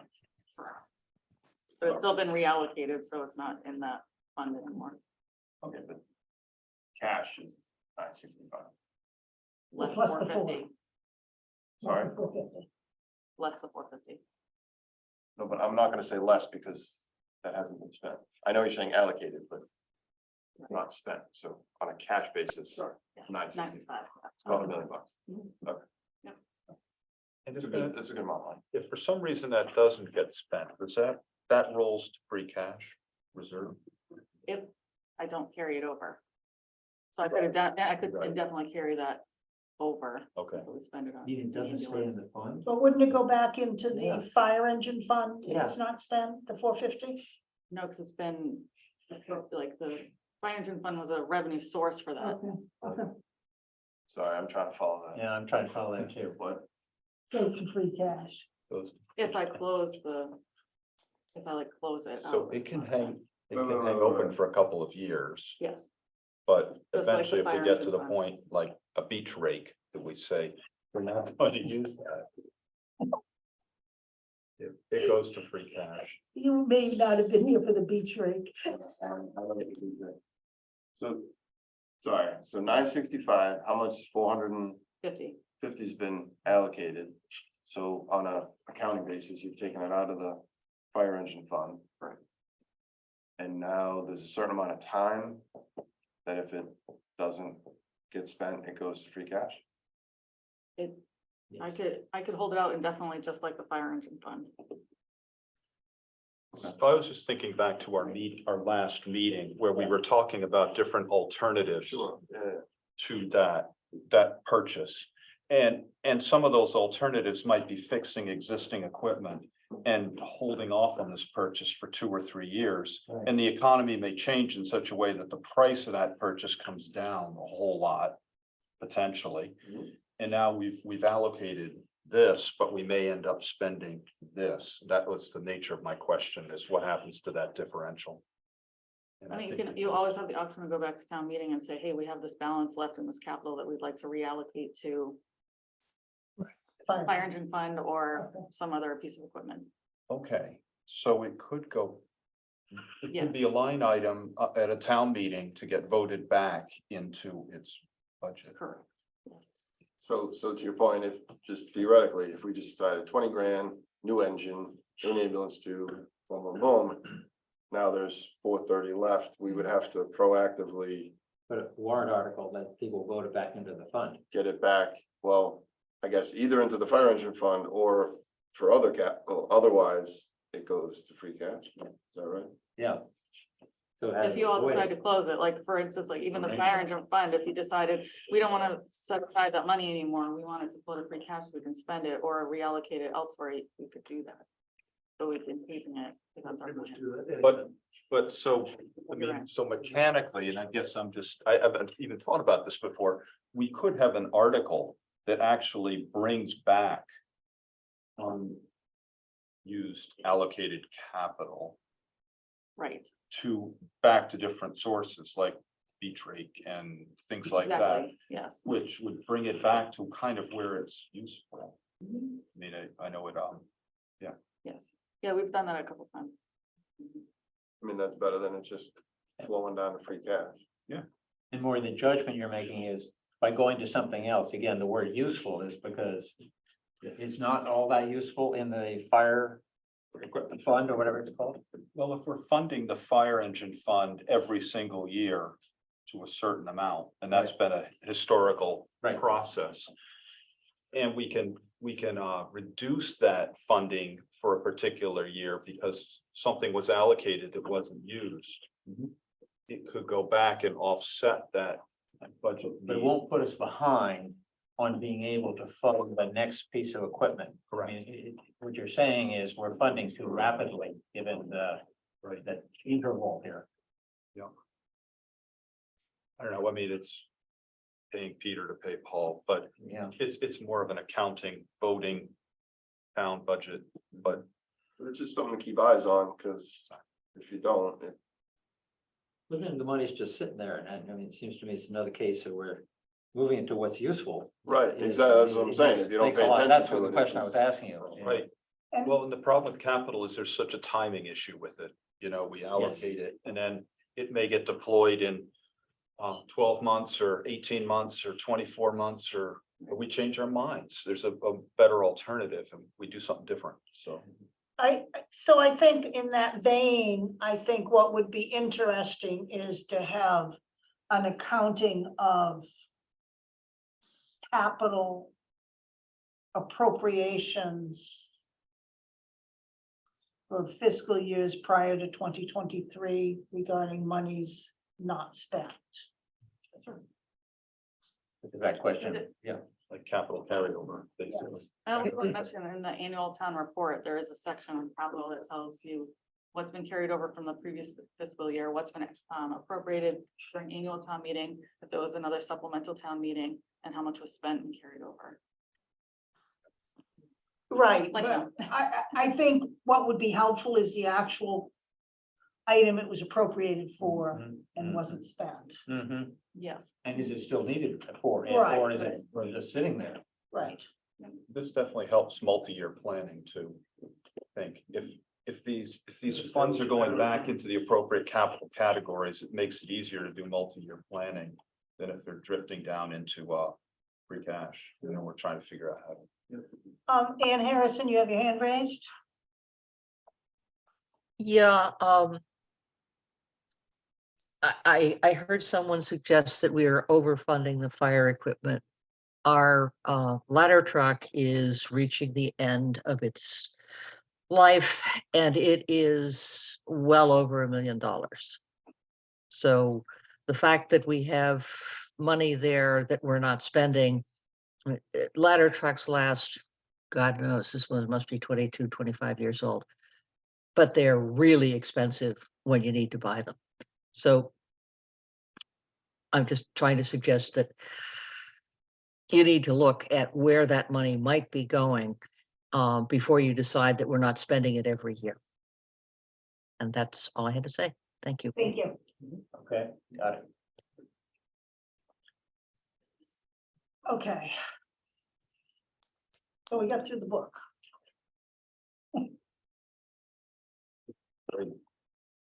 Work. So, So Sarah, where did we Okay, get, to- yeah. so what's gonna happen in response to the comparisons and so forth on the 24 capital plan? What are the action items for this? If we were gonna take FY 23 is 24. FY 24 is 24, Okay, and then do an explanation why it changed. got it. Yeah. Thank you. okay. And I think head counts, police, fire, DPW for salary. So now we need to establish the schedule. On January 12th, we have a meeting scheduled and it's going to be joint with the select board to do the public safety staffing. So we need all of that information on the public safety comparables for that meeting. Because any decisions made in that meeting will trickle down and change the budget.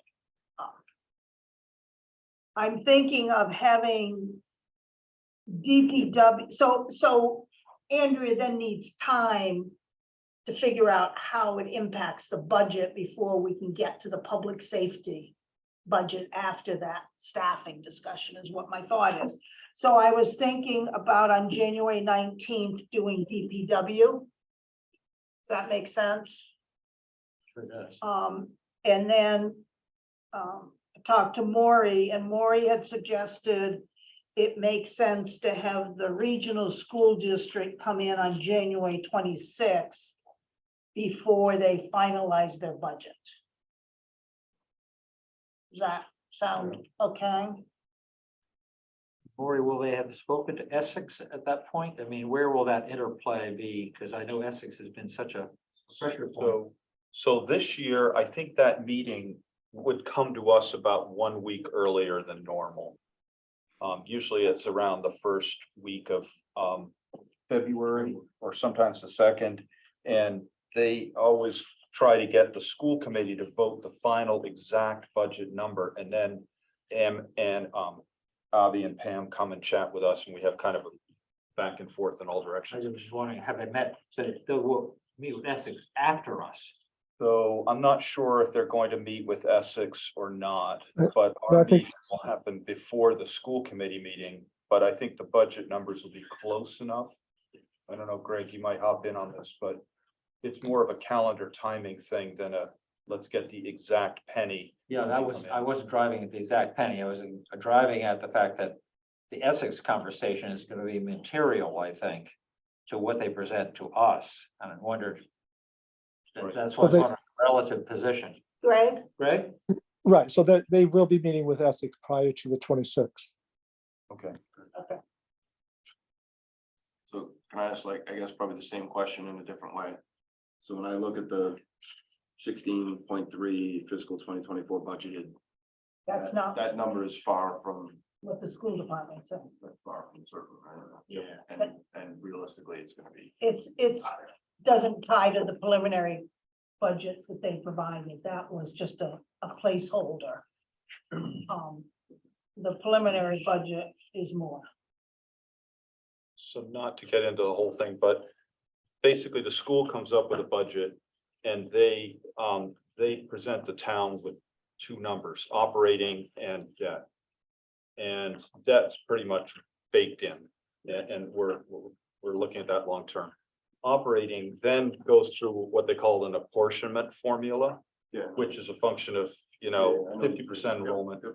And that's where there's a little bit of variation. So Essex has a view on that. Manchester has a view on that. It rolls back through that apportionment formula going backwards. And that's the backward pressure on the school budget. So My all question was that, all how those that dialogues are sequencing kind of goes. happening. So that number won't be a hard number for A while. 6 weeks, 8 weeks, more. When is their final budget? It'll be close. Yeah, when but- is- They're required to vote a budget in early February.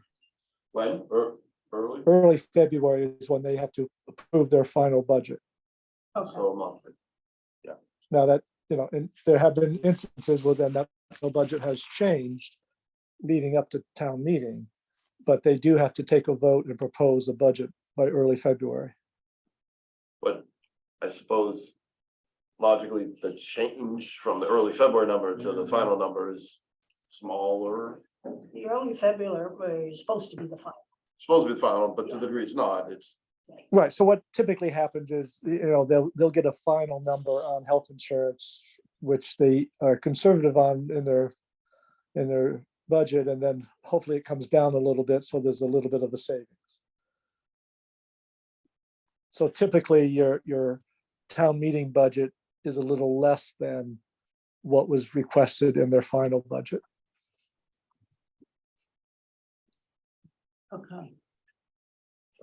But this year is a significant challenge for sure. So they have relied on fund balance to support their operating budget these last few years as a way to avoid overrides or taxing the communities more. So that obviously is not sustainable, and that has ended. So that the proposed FY24 budget is assuming that there is no fund balance to rely on for operating. They continue to rely on it for capital, but those are one-time expenditures. yeah, everything you just said is fine and makes sense, but I don't know if you know this, or maybe you know this, but is there a proposal in the school budget to replenish their, whatever you call it, their bank account or reserves? I'd like to hold this off until we actually discuss Okay. the school budget, and we can ask Avi these questions, because we also can ask questions about the significant decrease in enrollment and the impact on the budget. Mhm. But I don't think it's worth guessing on things tonight. Yeah, I'm not getting into numbers. I'm just saying, I understand that drawing into reserves to fund operating is a one-trick pony, and obviously you can only do that for so long. But I also don't think there needs to be a significant replenishment when this is formulaic, And, right? and the It's- question is, how much did they actually spend in reserves versus what they told us they were spending? That too, sure. And how much savings did they have to replenish like the town does? So one possibility, Sarah, on the agenda under liaison stuff. Greg and I meet with the school people, and if there are questions from this committee that you want us to ask, let us know. And so we'll bring those questions. I'm specifically interested in.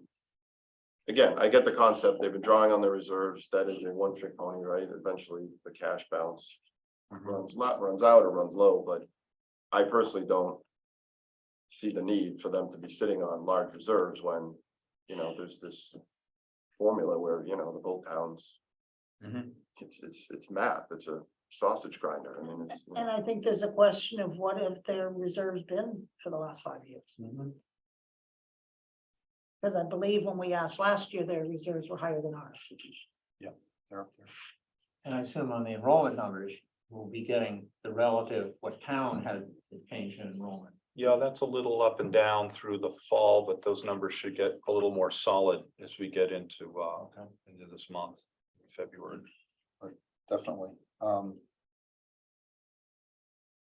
Any questions, just email me, or Greg. We'll bring them up.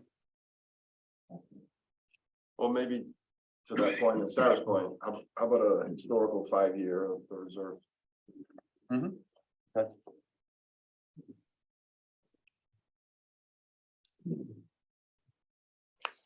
Probably anything we can get to Maury prior to January 26th when they come in. would help. So they would pay I it. think our next meeting actually is in about, I think it's not next week, but the week after. So any questions, and I can push them out to those folks. Where the money actually comes from. Yeah, well, so the question I'm asking, it's a separate appropriation, No, it's included. so. Okay, then I'm still confused. So they build a reserve, which they've drawn on in the last couple of years. How did they get that reserve? From the two towns, right? Well, and I mean, that- also they have over 1.4 million from school choice reserves. So that's money that's come in from other communities to pay for. It's school choice. exceeded what we've paid out. Is that a primary source of where reserve monies come from? I don't know. Oh, What, I'm just, when's that number? That was as of, or is that cumulative or? That was the reserve balance, I think last year, or sometime recently, it was 1.4 million in the And that's just, school choice reserve. and that's just a piece of their total reserve. Right. Right. Because their reserve is for capital expenditures. So I think that in each budget, they have capital expenditures that then move into the reserves. But is it fair to say, other than that special school choice reserve that you just mentioned, any other reserve funds that they have had to have come from either the town of Essex or Manchester, Right. right? Somehow, That's some their, way. that's their source of revenue. Right. Right. Well, It's maybe kind of like our reserves. It's they Right. underspend, revenue underspend their minus budget. expenses. It's quote unquote net income. starts with the taxpayer, right? It's- Our next meeting's on the 18th, so. Okay. So get your question to Maury on the Okay. school before the 18th. Okay. So then I thought that on February 2nd, we'd do the public safety budgets. Okay. And on February 9th, town budgets and CPC. On the second, on the public safety, Budgets, will they include harbor master in that time? yes. Because I think we need to look at the whole picture. One thing I came away from my harbor master meeting, the harbor budget, is how the substantial change that over the next few years we're faced with because of the change in law, the potential that the harbor master's own role is up for changing quite a bit.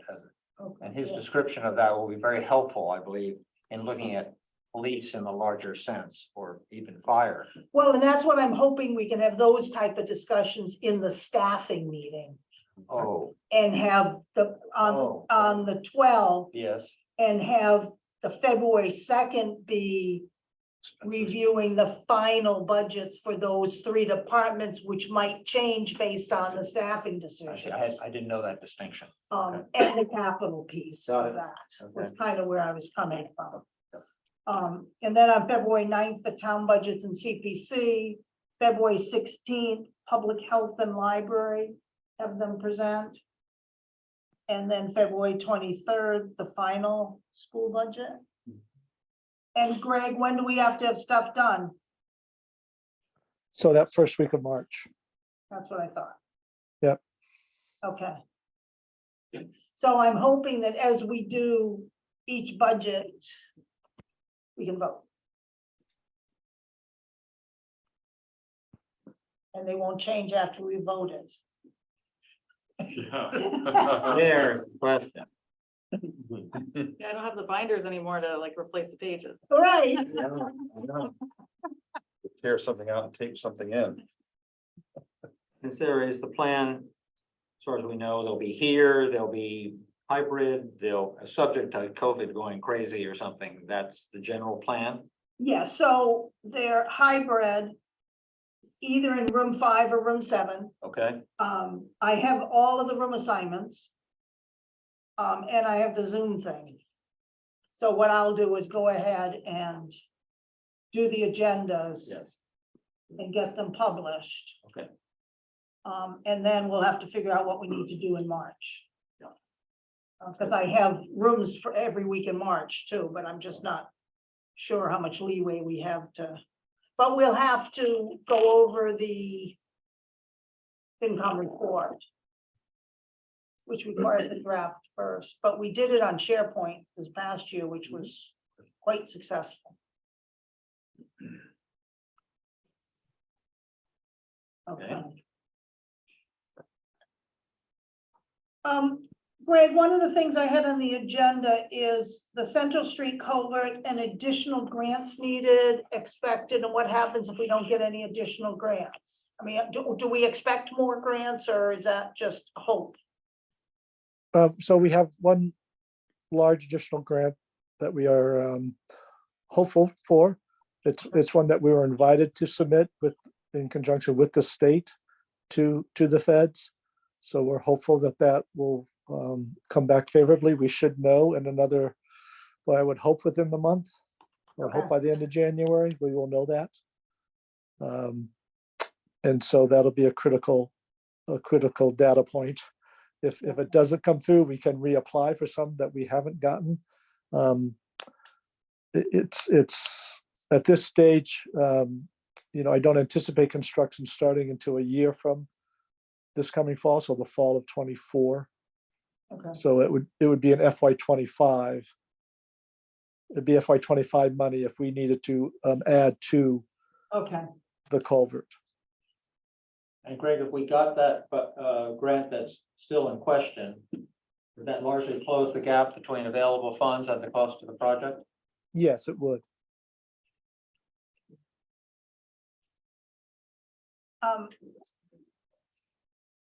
Yeah. The other thing I think would be helpful is to have a better understanding of total ARPA funds we're receiving and how we've allocated them and how much more we have to allocate, just because I know that's a moving target. And I know it's not included in the budget numbers. Yeah, the capital Years budget to did go. assume. Yeah, the capital budget did assume using up the rest of the ARPA money. Okay, About 400,000 of that. okay, I saw that under the water lines, I think, water pipes. Exactly. Okay. But it would just be interesting to, Yeah, no, we can give you a recap of those dollars. great, okay. And that would exhaust the ARPA funds, that would exhaust the, yeah. That's what he seems to Yeah. be saying, yeah.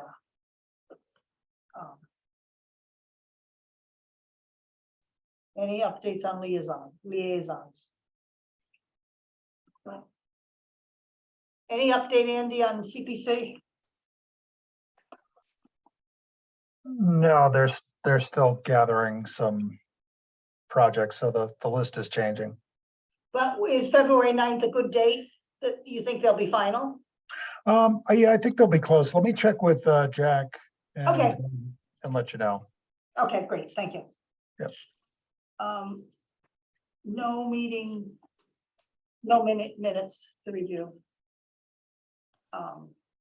We've scheduled the next meeting dates. You have the agenda for the 12th. That's in this room again. Anything else people want to bring up that we haven't covered? Or- Do you want to set aside any time to go over the quarterly reports for December? Yes, will we have those next week? Or the Or the week after? 19th? That's probably better, Yeah. because the public safety staffing could take a while. Okay, I'll add that to the agenda. And that will give us So the then- half-year numbers that we want for some of these Much items. better. Okay, This is a very random question, but when it comes to quorum, is there a certain number in person, but Yes. then yes, what is it? we need 4 in person. Just heads next Thursday, I'm dialing in, so. Okay, The week after that, I'll have to. okay. So if people could just tell me whether or not you're gonna be in person. That would be helpful, just so that I know, if I have to twist any arms of people. You need 4, I'll be in person Yeah, as well. just need 4 here, 4 out of 7 here. right, Okay. yeah, so 3 can be on Zoom. Or not attend at all, I mean, that's, But an actual quorum is what, 5? Yes, I think so. we have 7 Oh, members. 7, that's right. We used to have 9, Nine, yeah. So you could have 4 here and 0 on Zoom, and that's still good. correct. You got it. The quorum There, is what you're talking about. But in person, if we're gonna have a hybrid meeting, we need 4 people in person. and Sarah, Yeah, he- whoever's hosting you have to have that person in that one in person as well. The What host, do you? What? if you're chairing it Yes, or whomever's heading it up, they have to be in person. right. Got it. Yes,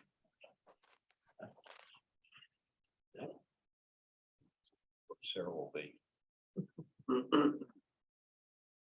I was gonna go away for a while in February, but that seems to be too complicated.